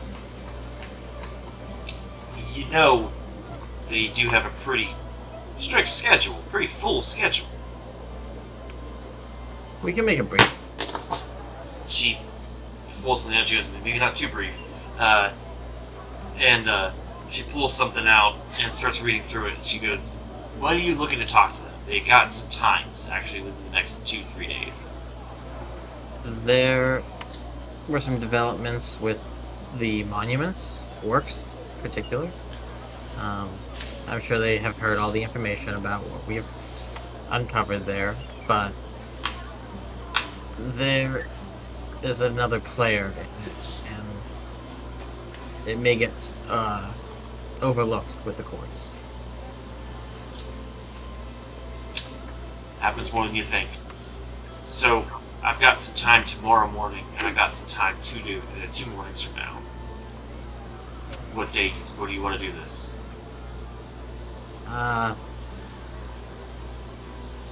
Let's do 2 mornings from now. Okay, we can do that. And she actually pulls out a quill, and there's a little ink set in her crook of her arm, and she dips it and fills out a note. And she says, I think I was a little curt with you guys when you came by the quartermaster's office. As you can tell, that was not my job. This is my job, so sorry. Glad I met you, though. Really glad. Oh yeah.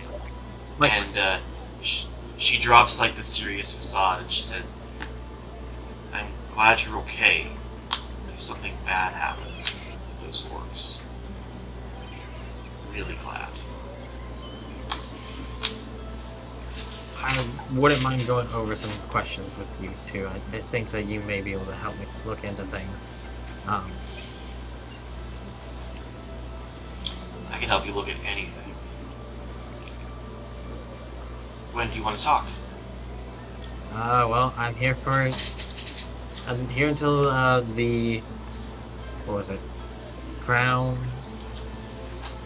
Foil. Back of my foil. conscious. Foil. Crown. So.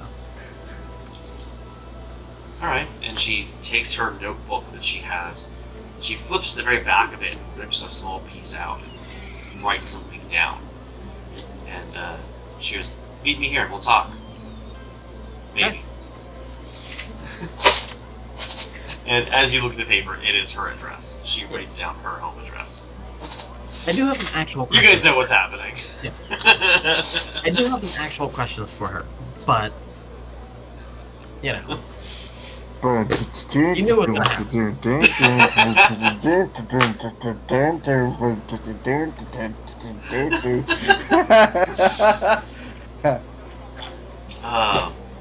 All right. Anyway, so that's taken care of, and use your imagination as to what happens. But if there are actual questions that you have for her, go ahead and let me know. The things that I would want to ask are more of what she knows about the history of both the continent and the city. Because there may be some things that she knows or she has heard over time, things that may have been passed down through family, depending on how long her and her family have lived here. So, just want to Fair try and enough. see if there's anything that may not be like popularly taught. Because of the nature of your visitations, no roll is going to be required for any getting information from her. She'll tell you. She'll sing for you. Oh yeah, And more. So she tells you a few things that might be noteworthy. She says, as steward, I hear a lot of things. I read a lot of things. Over the years, we have kept tabs on the Gundam militia. They were a major player 40 years ago, and a little bit before. They were violent, just like this guy you described. Group, this duo. But a lot of innocent people got hurt in the crossfire with this group, and they decided to stop being so violent and chose to just be more of a political movement. But the government has kept tabs. As far as we know, the Murgunda militia actually has a headquarters seat. They formally have meetings and call home Ladies Oasis. That is where they all meet.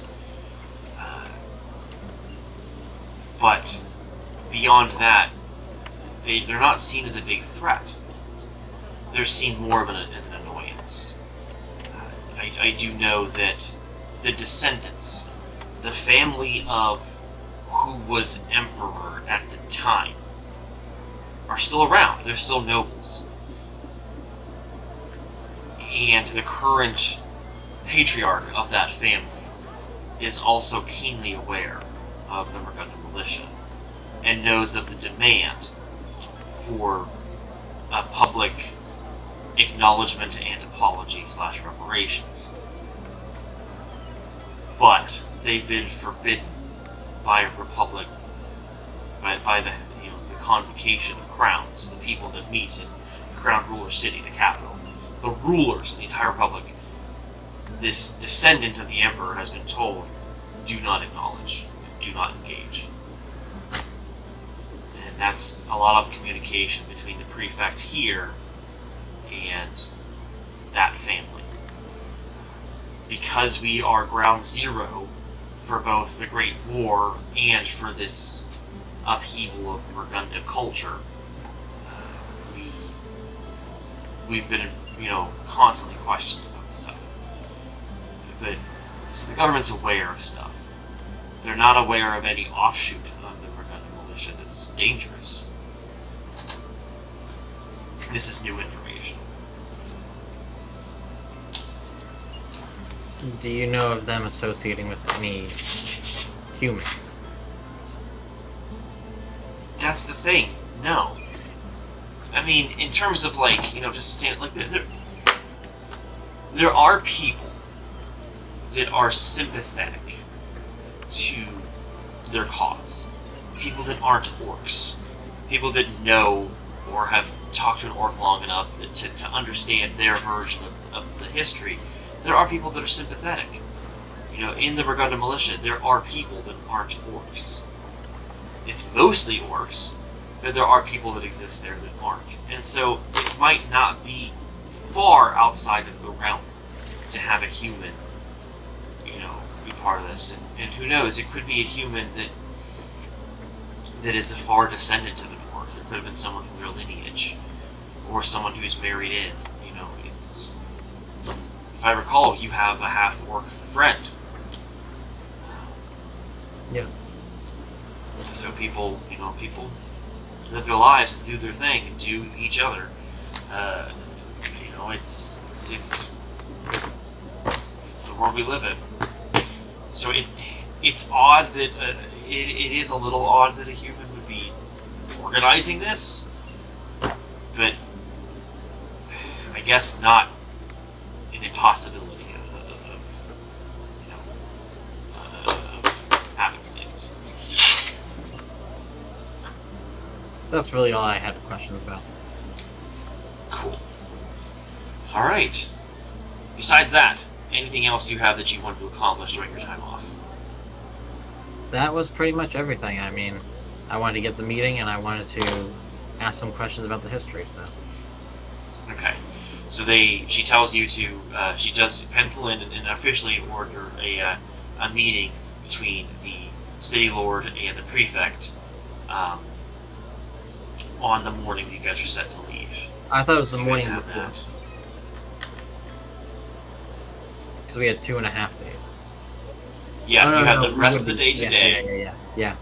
and then, so the morning of when you guys leave, you guys can have the meeting. You're not set to leave till noonish. They told you to be there about an hour before, but she pencils it for like 9 a.m. Oh, yeah, we'll be fine. All right. Anything? So I'm gonna move on to somebody else. Jay, what would Orion like to do? He's going to influence. I choose influence, and by influence I mean as in talk with some of the people, go over to the shops. First off, I kind of want to visit the shop where the dehydration lady was. Okay. You want to find the general store, Akino Matsumoto. What? That was her name? Holy crap. That's a big one.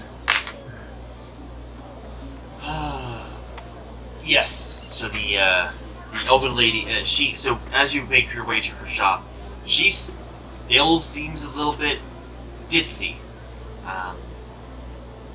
And when you walk in, she goes, "Hi, welcome. What can I do for you?" Hello, I was wondering if you have any, like, health potions or potions of healing or any medical kits, and if you guys sell any magical items by chance. No, I sell basic adventuring supplies and some small general goods. If you wanted magical stuff, there was a magic shop in town. I don't know if it's open anymore. The guy might have packed up and left once the water went out. It's a little bit away from my shop, but it's got an interesting name. What's the name? Fushigina Aji. Fushunagi. Wait, say that one more time. Fushigina Aji. And you speak elf, right? Yes. Elven? What does that You would mean? know what that means. Taste of mystery. Taste of mystery. Thank you.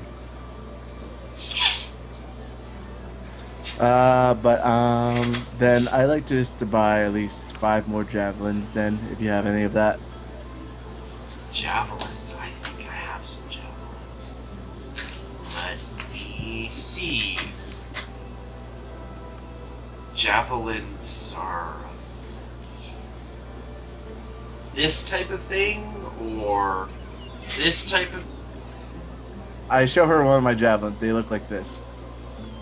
Ah, okay. I have those. I have a couple. I have 5 in stock. I'll take them. Okay. They are 1 silver apiece. Done. Alright. 5 silver pieces, and you have 5 javelins. And does she have any health kits? Like any of that stuff? Or no? No. Nothing like that on her. Alright, then after that, I leave her 2 silvers as a tip. Okay. And I tell her, thank She's you. quite thankful. Yes. And hopefully. No, thank you. Yes. Hopefully you get some water in your system now that it's back. Oh, I did. I did.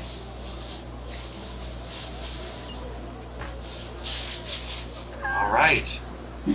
So, where are you off to next? I guess I'm going to the magic shop. The mystery. I already freaking forgot the name. Damn it. Taste of Mystery? Taste of mystery. Thank you. Okay. You're able to ask for directions from some people, and you can easily find it.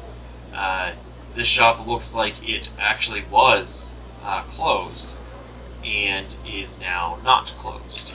It is open, however, it does not look like everything is fully unpacked. And so, there are some things that it looks a little thin, put it that way. But the fella that works it is standing around. He is an elven fella. He looks very old, like really old.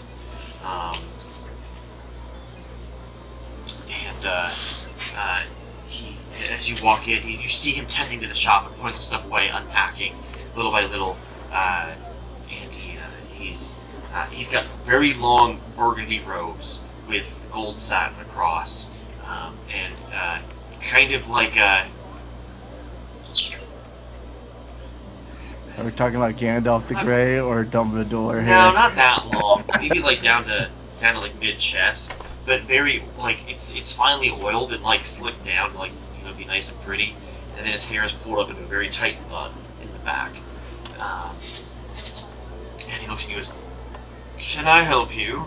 I say hello in Elvish and tell him that I'm looking for magical items. What kind? I was hoping for maybe a magical shield, or maybe a magical sword, or anything else that can help me out while I'm adventuring.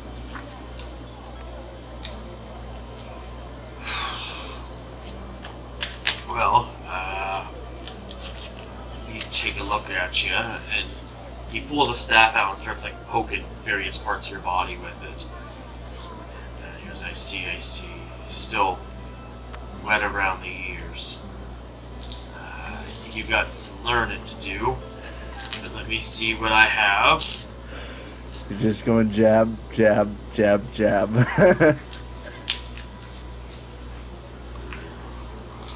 I've got a shield here that might help you.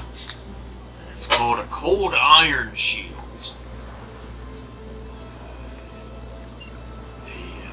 It doesn't usually have any, doesn't have crazy magic on it. It just, it does a bit more of a bash if you want to hit someone with it. It's 30 gold pieces. One of those. Anything else? What else do I have? Let me take a look here. I have a silver shield here. This'll be good for you if you face anything that's got a problem with silver. If you hit them with it, it might, do some more damage to them. That would be 30 gold there. A little bit, but, you know what? You just reopened. I need to rekindle my business. Might have a little bit of wiggle room for you if you need it. So let's see what I can do. I might be able to bring it down to half to 15 gold pieces for one of those.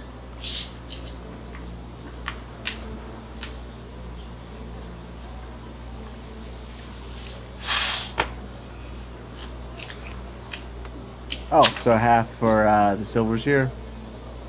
Yeah, you could bring each of them down to 15 if you want either of them. So I'm So basically what those two mean is cold iron. There are some creature types that have weaknesses to cold iron, so if you like do a shield bash with it, it might hurt them a little more if they're weak to it. Same thing with silver.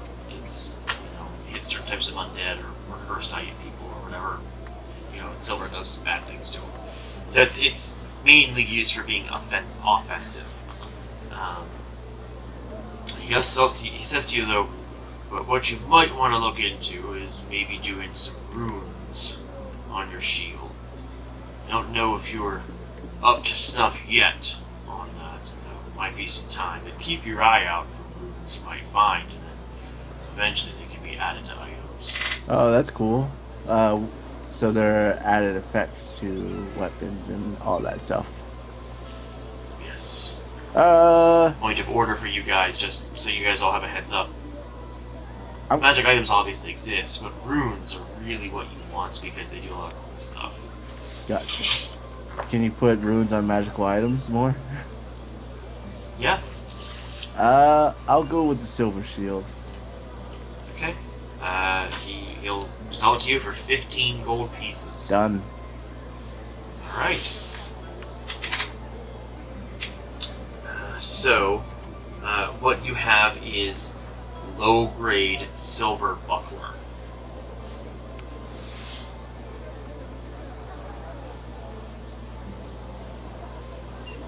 Or low-grade silver shield, if you want to search for it that way on your character sheet.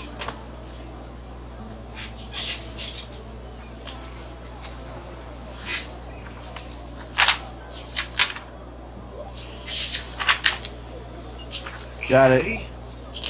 Alrighty. Anything else you want to do with your time I want to go to the in book. the shop? Not in this shop, but I want to go to a bookstore and buy like a book. That last thing, and I'm good. Let's see. Alright. I will tell you that, looking around, a few of the most notable bookshops are closed, but there are some that are still open. So you can easily get your hands on any random book you're looking for. What do you want to look into a book for? Just another poetry book. Poetry book? Yeah. You can find one of those for 5 copper. Done. Yeah, absolutely. Easy peasy. Alright. Anything else with your downtime? Nope. That's about it for today. Alright, Kaya. What are you looking to do? Alright.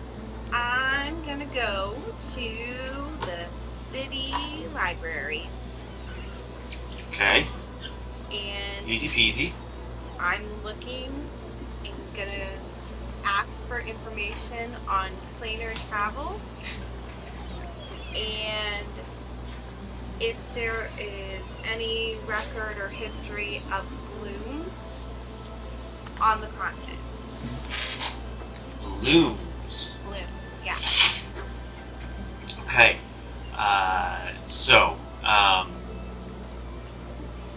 All you're able to really find are just books that talk about the theory of planar travel, and then books that are kind of like a reference of blooms and ones that show like rumored histories of where they could have been. Parsing through the books, planar travel is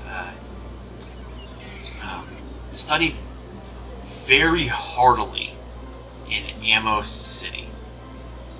There is a school there called the Academy of Unknown Forces, which specifically for wizards, study that exact thing. Planar travel, dimensional things, moving through them, moving to them, bringing creatures from them, sending creatures to there. It's things of that sort. They're like the authority on planar travel. But it also just gives history of cases of it. What was it There called was again? what's that? What was the place called in Ammo City? The school? Yeah. The Academy of Unknown Forces.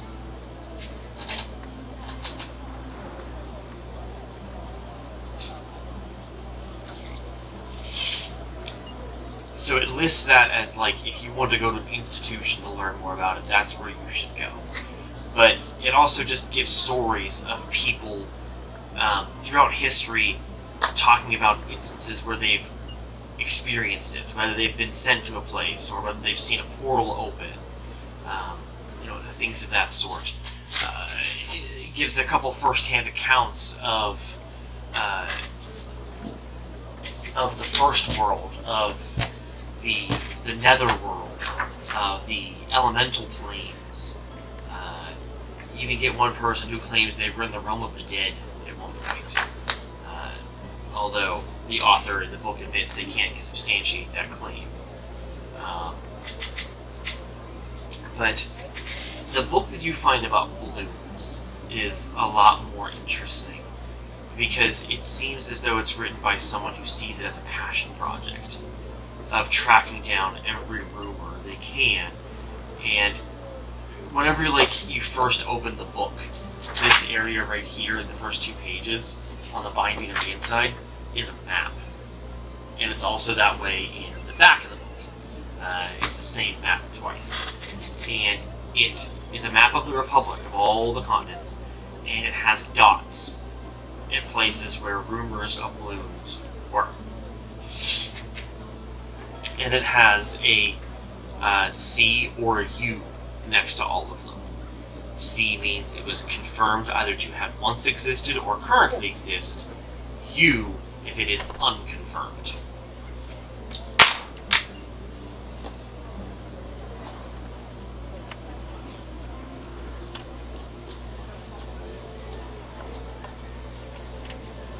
Okay, And if you're curious about that, that is a thing you and I can go over out of game.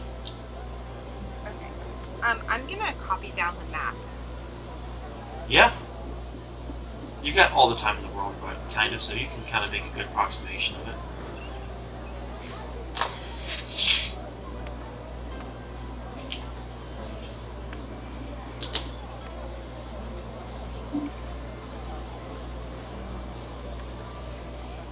Okay.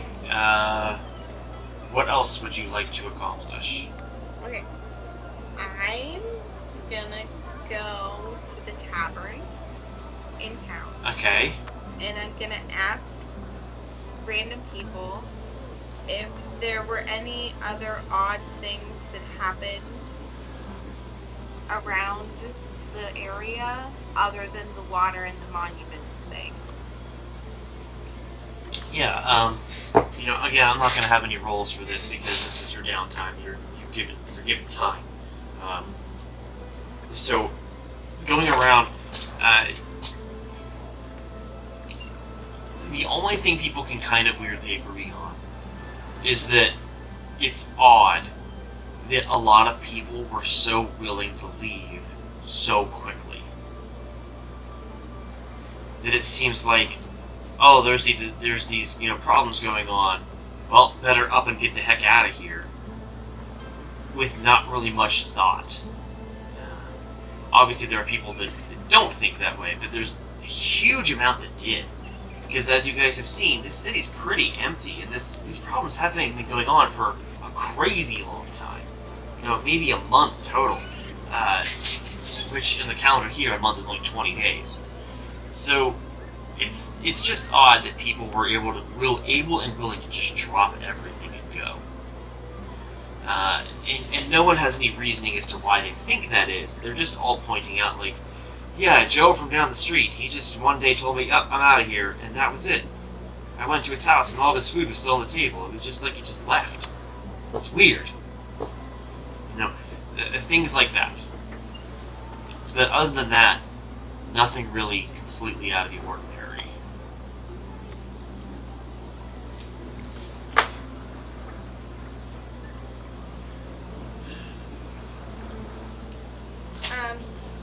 I would like to go to a bookstore Okay. and see if I can find some face smut, fictional face smut. Yes. Very easy to do. That will cost you a silver piece per book because these are a bit more high ticket items. Okay, I will buy. You said a silver each. Yeah. I'll buy 3. Okay. Easy to do.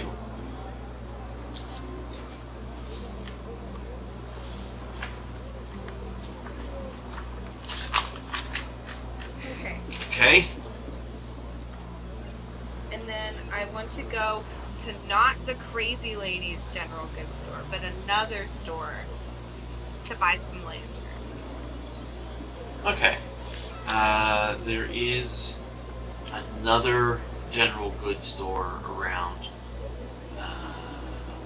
Actually, that would be the exact same place you bought the books from.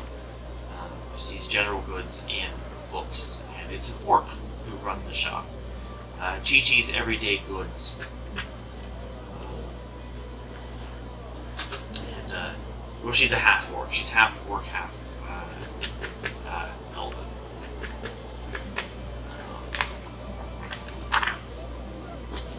And so yeah, you're able to buy some lanterns. Let me see what we're looking at in terms of cost.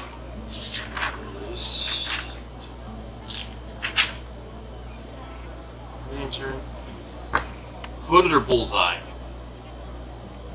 Whichever one's the cheapest. Hooded lantern is 7 silver apiece. Okay.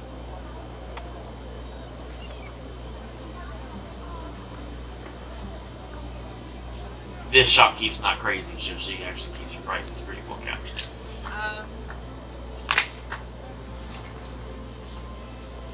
I'll buy 2. Cool. So, what is that? Gold. A couple silver. Gold and 4 silver. Okay.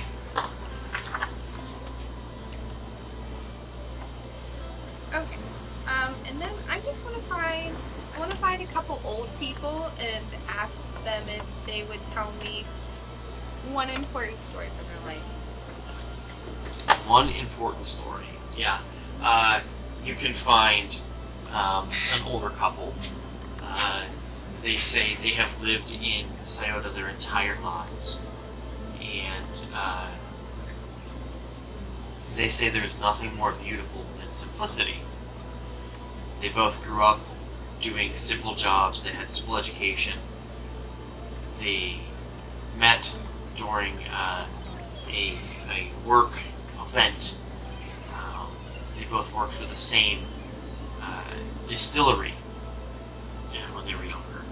Met, fell in love, had children, have had grandchildren, have great-grandchildren, and great-great-grandchildren. And they say nothing is more beautiful to them, nothing is more perfect in life to them, than having that family get together on a regular basis. Once a year, they all meet in Syota at the place, the park in town, where those two had initially met. And they have a picnic together. And they say it's a joy watching their families, you know, their kids and grandkids and all that, grow and become members of society themselves. Seeing that they are the people, they are the progenitors of this, of what these people have done. Some of their descendants have gone on to be nobles, to be guards, to be shop owners, and it's everyone is unique, everyone is different, but they're all part of society. And these two that you talk to are just happy they were able to bring that. They were able to make that a thing by just being together and being in love.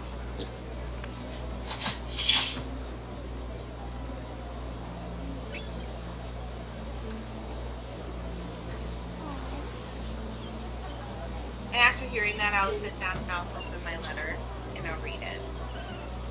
Okay. The letter, when you open it, you get a puff of smell, and it smells like wine, wine with a little bit of like rose petal, and it says it's a very, very short letter, and it says, "I believe you. That was not you. We'll look for you."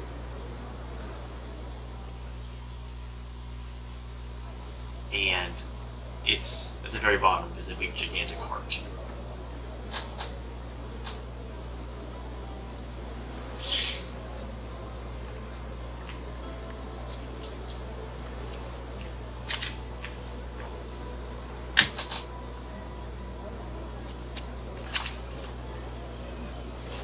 Okay. And then I'm gonna go and I'm gonna perform.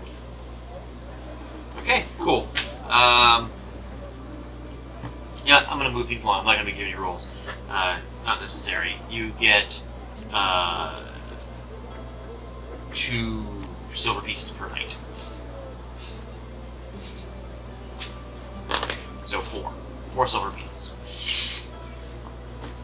Okay. Right. I think that handles all 3 of you. So we'll skip forward to you guys. The last morning you're in Syota. You have a meeting scheduled with the city lord and the prefect. And as 3 of you wake up in the morning and head over to... Just threw my pencil by accident. Head over... went like this, just boom! I just yeeted it. But I don't need it now, it's fine. I don't need a pencil. Just need my imagination. It's the best thing about these games. Imagination. No, I need a fidget toy. Get it back. Anyway, you guys are able to make your way over easily, and rather than be waiting in their office, they are actually at the front steps waiting for the 3 of you, both the city lord and the prefect.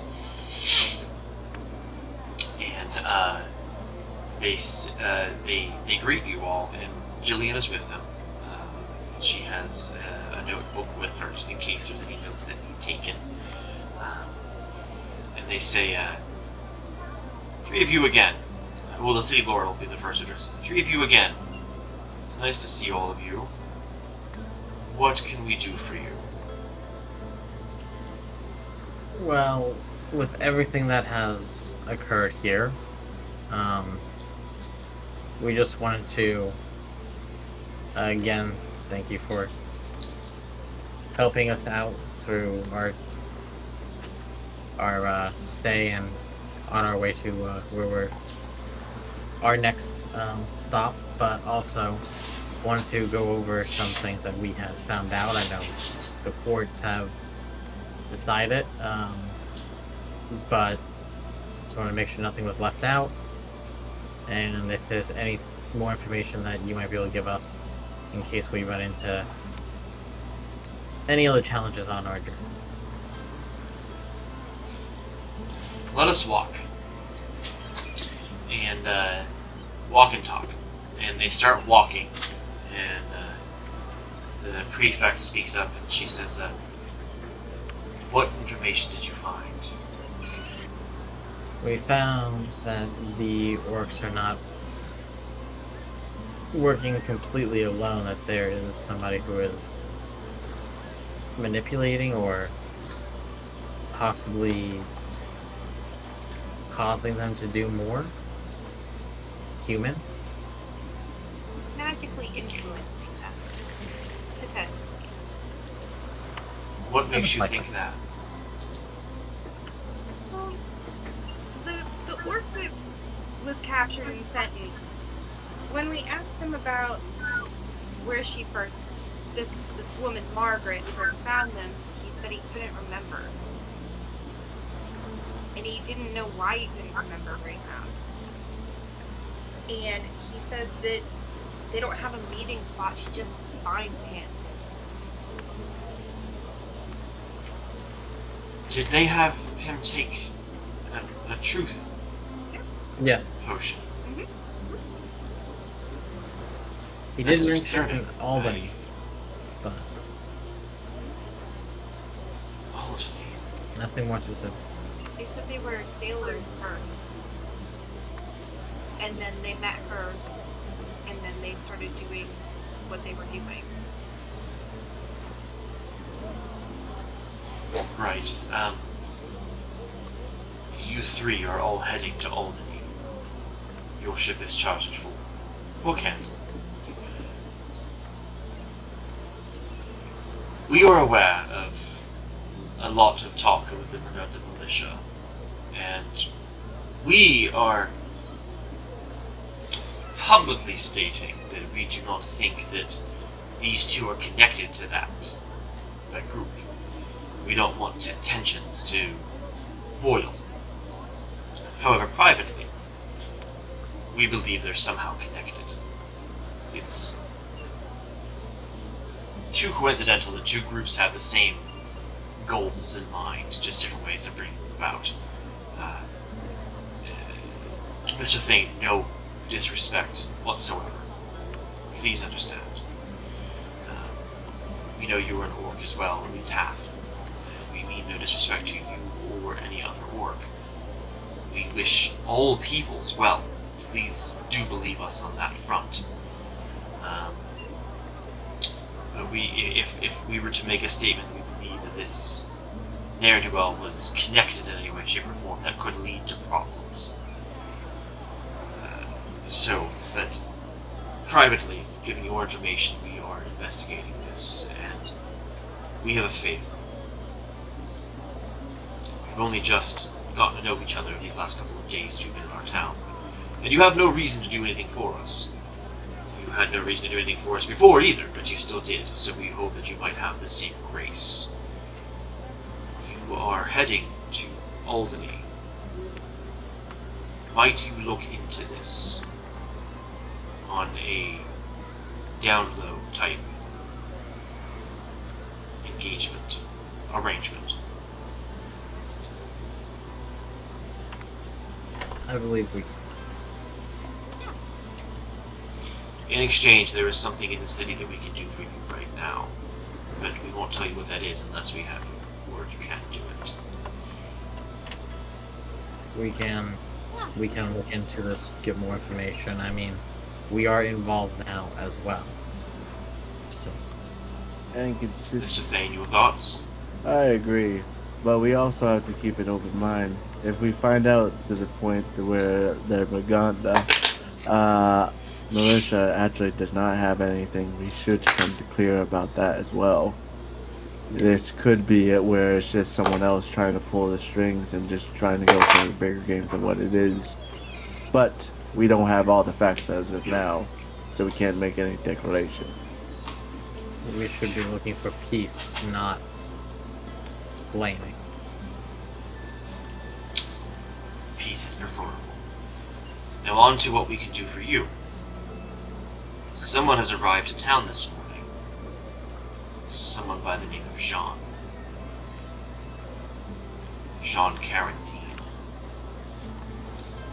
And the prefect reaches in her robe and pulls out a newspaper from a few days ago.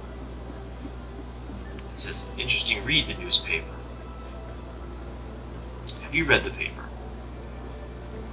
Zavi's not making eye contact. Yes. We believe that this is just a smear campaign. We don't believe that you murdered a kid in cold blood. You helped our town without even a second thought. You have earned our respect and our accolade. We cannot help publicly. We can't take a side. But should this Jean come to us asking questions, we can at least say that you went somewhere else. And so we shall. And we wanted to bring you safely. And as you guys are walking, you finally realize they're walking you in the direction of the docks. Kind of giving you guys a send-off, because obviously they're covered with guards. They're the two top people, so it's almost like a tiny, you know, what's the motorcade basically has been, you know, going through town. You guys have been safe in case anyone comes along. We have an entourage. Almost shielded in a way. And so she says, if the prefect says, if he comes asking, we will tell him he went elsewhere. And that's what we can guarantee. And Jillian says, write to me. She says this directly to Zavi. Write to me and use the name Jane.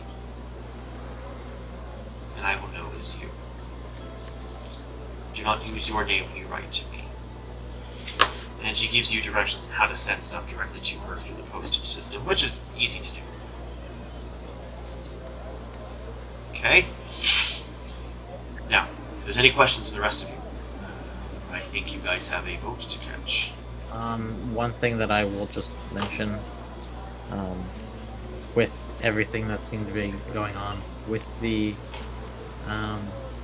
militia, I don't know if it's something that you had considered, but maybe look into the history of this continent, this city, and try to show both sides. Try to make peace in that way, to highlight that while things happen in the past, that you can move forward. It's a smart idea. Right. Alright, off you go. Be safe and be well. They all turn to leave unless you have any questions. I say goodbye and elf. Okay. Which they graciously return. After they leave, you guys are able to go through the system in the port, in the you know, the office, and find your correct ship, the Crown's Foil, and get loaded on with anything you might have with yourselves. I'm imagining you guys have collected all your things before you left the inn. Oh yeah. Said your goodbyes to Alicia as well. And, Ari you know, that's all and covered. the others. And you know, you guys get loaded on, and a few other passengers join on as well. Altogether, there are 9 passengers, so 3 of you and 6 others. It looks like 2 of them are a couple, and the other 4 are a family. The 2 people are 2 gnomes, and the family of 4 are all humans. You guys get loaded on. They take final preparation time, and almost on the dot at noon, the ship sets sail and heads off onto open water. On the water, you guys will have 15 days between here and Hook Handle. So in that time, is there anything specific you guys would like to accomplish during your 15 days? I want to study how they fixed the boat. Easy peasy. The bosun would love to have a conversation with you. And with 15 days of training time, you can actually get simple bosun training. Yay! And so, in the future, if you work a ship, you can get a bonus. Okay? And the shipwright. Other 2, anything you guys would like to do at the time? I want to learn about the ballista. Okay. This captain leaves that to somebody else. The person in charge of artillery, and says you can train her, you cannot train her. I don't care. It's your choice. Don't shoot my ship. And the person who does this is an older elf it says, "I see no danger in teaching someone how to handle this, so let's get to work." And over the course of days, teaches you about how it works, how best to aim, how to compensate for wind and waves, and so yeah, you can get a nice bonus on shooting a ballista if you ever need to. Zavi, anything for you? There are two things. One is going to be just like in downtime walking around the ship. I want to just make small talk with the family and the couple that are also on the ship, just to find out if there's, again, any other information, anything like where they're from, where they're going, you know, not giving them exactly what we're doing, just being like, oh yeah, we're traveling, you know, seeing new lands, and just try to get an idea if they have any information that could point us in any direction. So that would be the first Yeah. one. There's plenty of times you can actually catch them. You guys have there's crew quarters and then there's like passenger quarters below the ship deck. But during the day when you're just on the water, you guys can take walk of the ship as long as you stay out of the way of the crew that you can do stuff. There's plenty of moments where you can just randomly catch up with people and talk. The couple are newlyweds. They are, a bit younger, and they are heading to Ammo City. It's kind of like a trip around different areas where they have family, and so they're heading to Ammo City, traveling Hook Handle so they can jump off there and go down south. And they're looking to talk to the gal's parents who live in the city.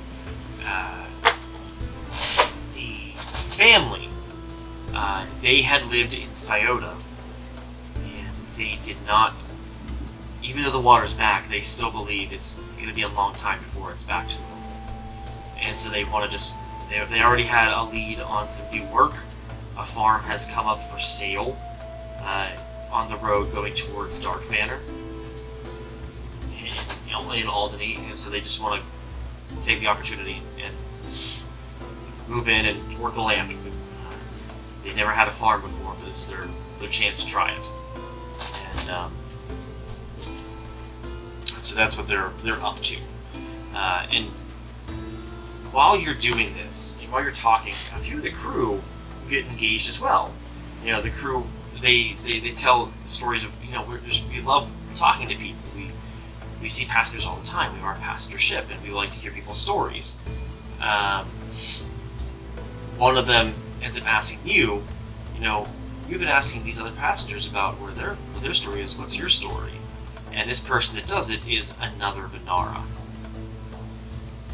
I left home, traveled a little bit, and had a few run-ins recently. Nearly died.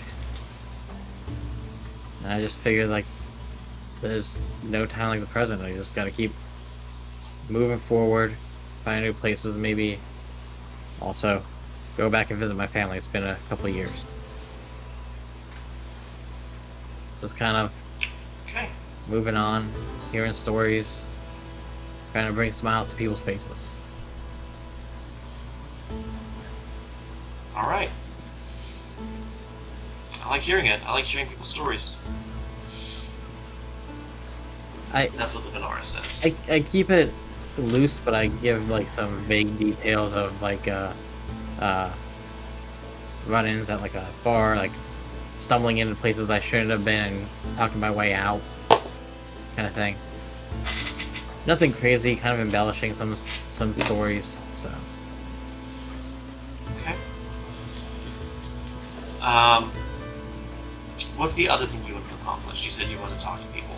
The other one is assist with navigation when I can. Navigation, okay. The Venara is actually the one you would talk to. They are dual type. They are navigator, and they do work on.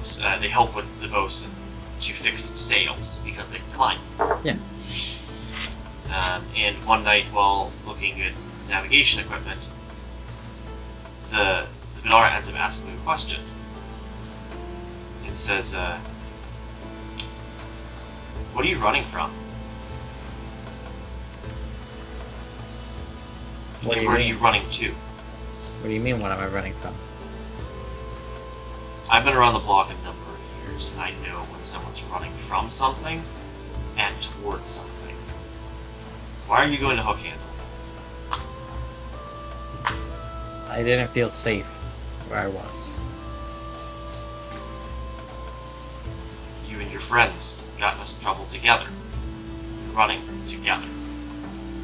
I was the one who caused it.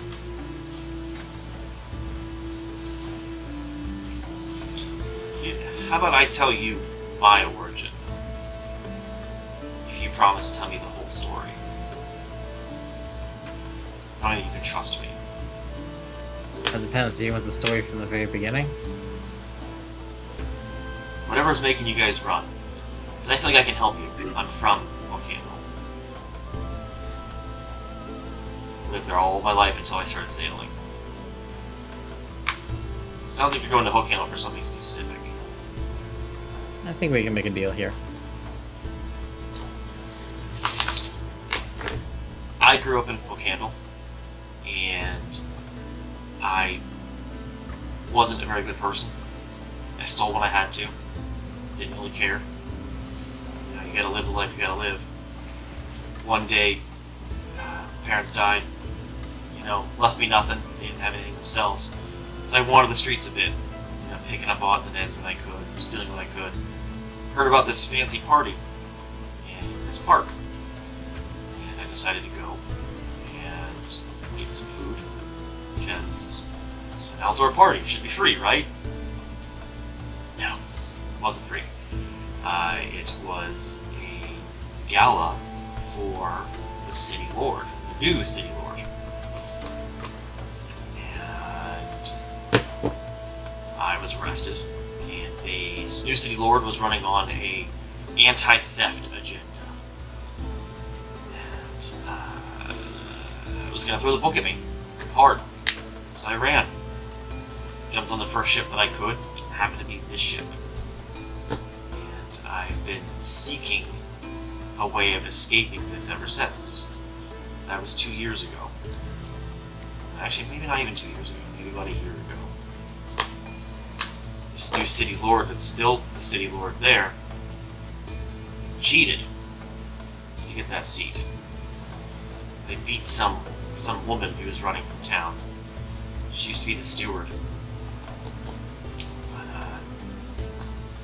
Yeah, so when I say I recognize someone who's running from something, and someone who maybe not be the most morally white, more morally gray, I see it in the three of you. So what are you running from? Well, don't have as tragic of a backstory as you. Parents still alive. Just didn't feel good back there, so... You know, one of the old stories. Ran away, joined the circus.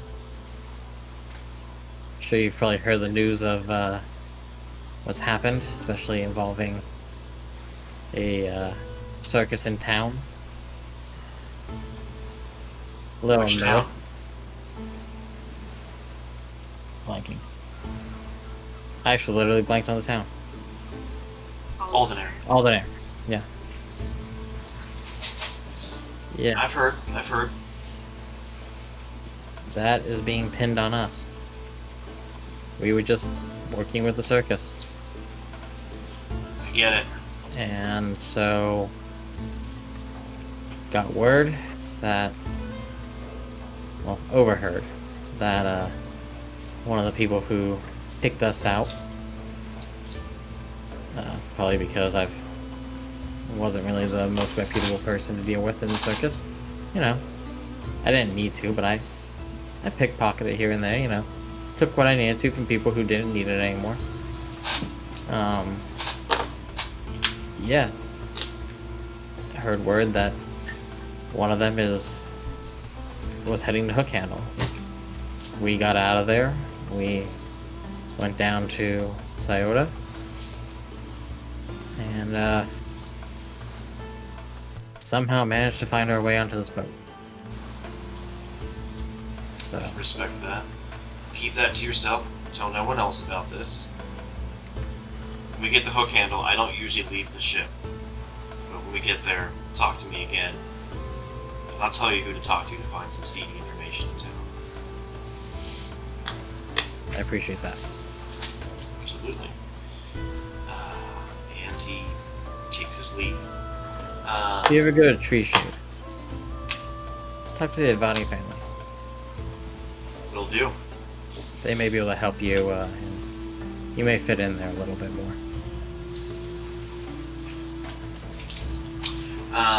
Perfect. And that's probably about your third or fourth night during, journey that this conversation happens. Anything else that you have before we move on? That was everything that I wanted to do. Okay. Also, you'd be able to get bonuses on helping with navigation in the future. After that conversation, if you saw the Benar again, would you try to talk to him? Or try to keep him down low? I'd keep it quiet. I mean, if it was going to be me talking to him, it would be more of discussing navigation and tips, and if he needed any help. Just not to draw any attention to it. Alright. Halfway through your guys' journey, something interesting happens. As your boat is traveling along, you guys have seen other ships passing by, doing their own thing. The waters are pretty busy. But you see a ship that's not moving. It seems to be stationary. And as you guys get closer and closer, you see why. Its sails are shredded. And so no air can push the boat along. And as the ship gets closer and closer, the captain calls it out and says, "They may need assistance. Stop."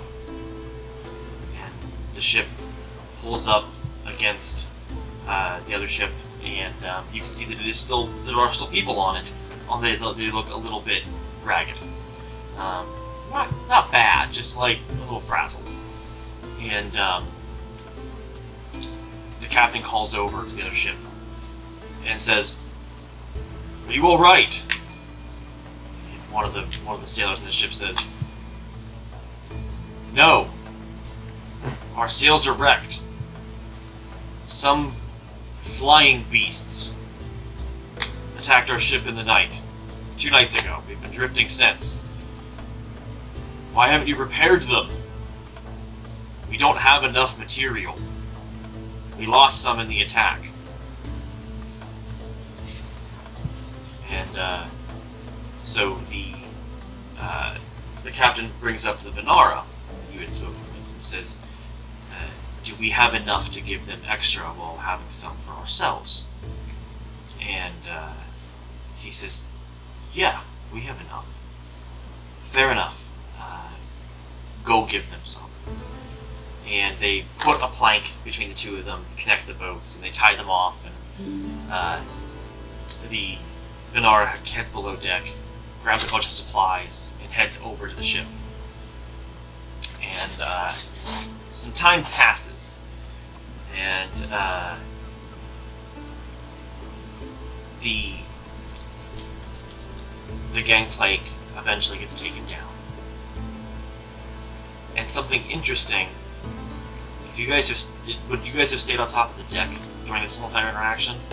Pretty much just to see. I would have them gone help up out. high, almost like into a crow's nest, just looking down just to watch, see if I needed to go over and help. When the gangplank is taken down, the Venara never came back.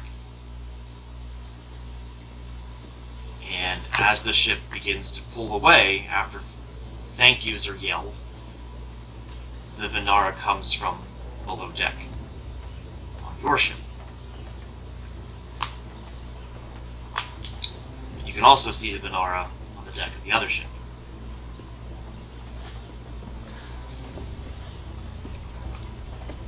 And as it starts to pull away, any one of you make a perception check.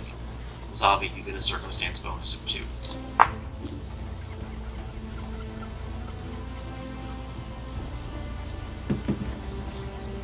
$19.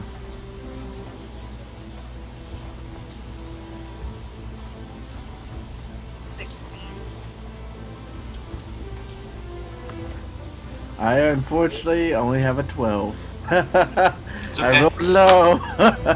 This is going to be a high DC. Zavi, you did make it. The DC was 18. As the ship pulls away, there's a quick second where, as you're making some distance, part of the sail moves in front of the Venara. In 1 second, he's a Venara, and as it passes by, he's not a Venara anymore. It is some ancestry that you're not exactly familiar with. It's got pointy ears, white fur, a very pointy snout, and a big bushy tail. And they look back at you with these black eyes and wink at your direction. And you're able to see that they're talking with someone. Someone with very bright silver hair that looks strangely like the person that you had seen walking away at the circus. He was talking with the ringmaster. That person with the silver hair did not look up in my direction, did they? No, they were talking to the strange new ancestry that you don't know what it is.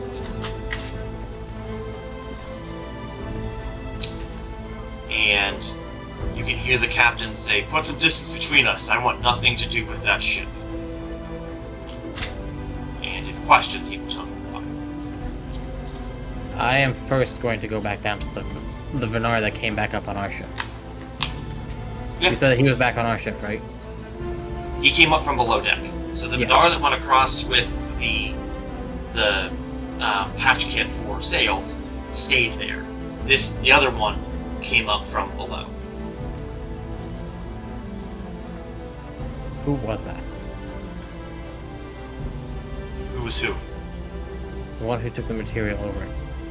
The patch kids. What patch kits? I've been taking a nap down below.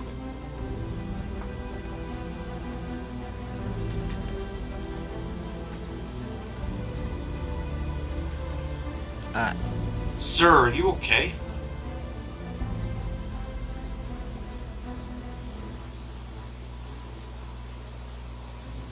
Do you remember what we talked about the other day? You've helped me with some navigation stuff.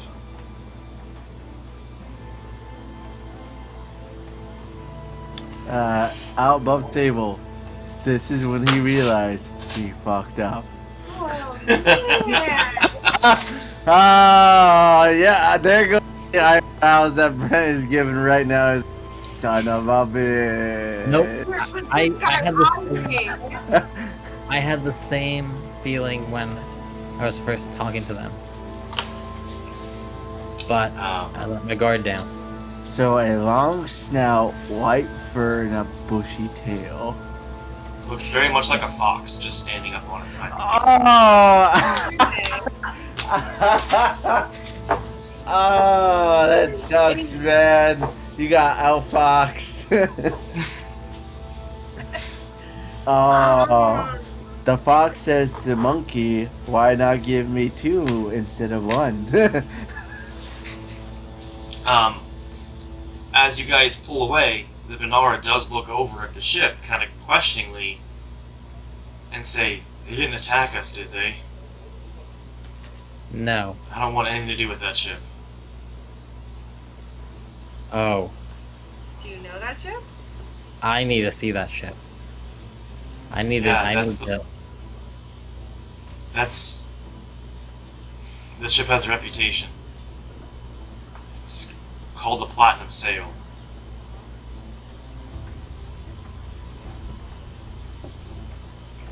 The guy who runs that ship, I would never want to get on the bad side of. I need to get on that ship.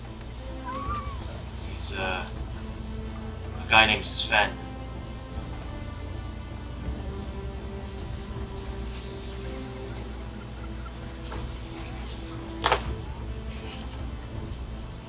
Oh man, they know what we're doing. Now keeping looking back, the ship with the torn sails, in an instant the sails have this pink effect fly across them, and they are perfectly fine. No rips, no tears, and rather than coming after you watch for a while, it turns around and goes away. So what? Was this guy just tailing us this whole time? This guy's No. just different people? He wasn't tailing you. You guys got caught up to him.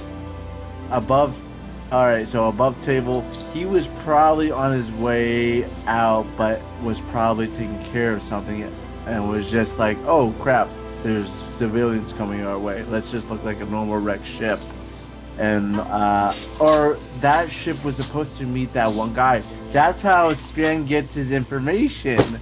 He sends shapeshifters into other ships to pass as other crewmates.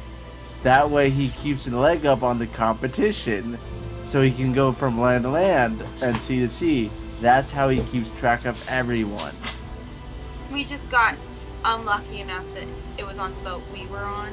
Yes. I don't know. This seems very highly coincidental. Well, that's what I mean. He probably heard that there was some things happening up in each port. So each port that has like things going on, he probably sends in a spy or two to figure out what's going on in the city or what can we take advantage of. Or he has, like you said, he has people in different cities. Keep an eye out, and then has that person, try and gain the trust while on the open water, and learn and get information or do anything that way. Because if they can shapeshift, who knows what that person looked like when they got onto the ship. Exactly. So at that point, he's merely picking up his spy info. So once he... I'm gonna kill that son of a bitch. Or just walking around with different people constantly. That's where we have to Now, look at... He's gonna I'm suffer. gonna give this to you guys for free. There are multiple times throughout your journey so far where you've had a conversation with a crew member, walked away from them, and then saw that same crew member across the ship or somewhere else. Or had conversations with a crew member, talked to them later about it, and they don't recall it.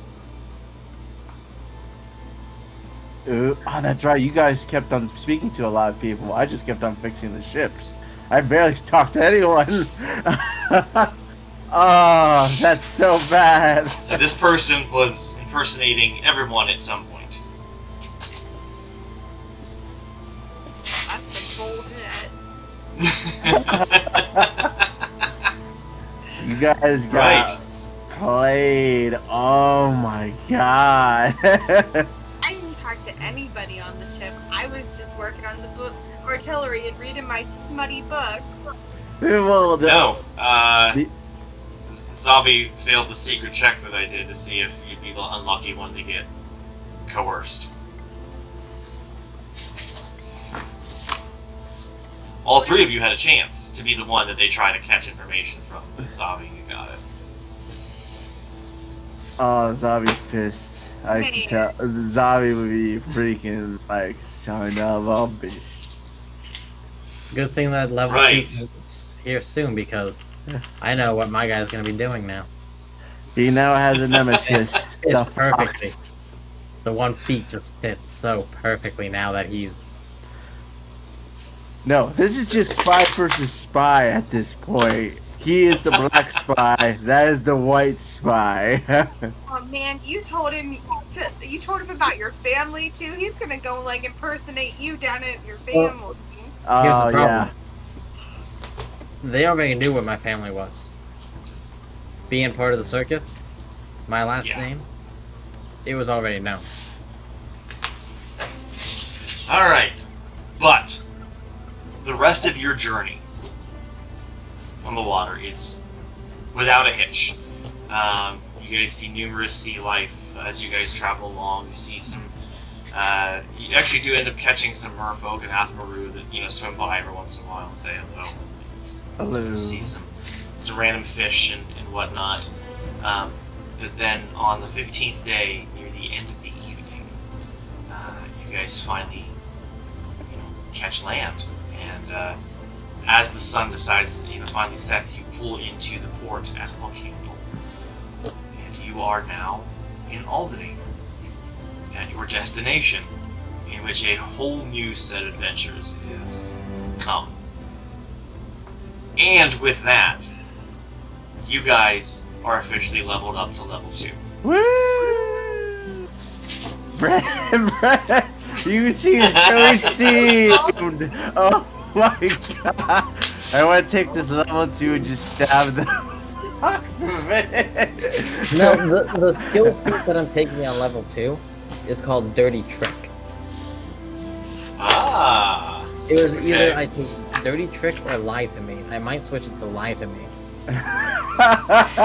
Lie to So, Me works for with- it more. So yeah. with leveling up in this game, the players are going to get some extra health. Each of you, I think Abby or Zabi and Kaya both get an additional 8 hit points plus your con modifier. I think Orion, you get 10 plus your con modifier, so you'd be a bit harder to take down, a bit hardier.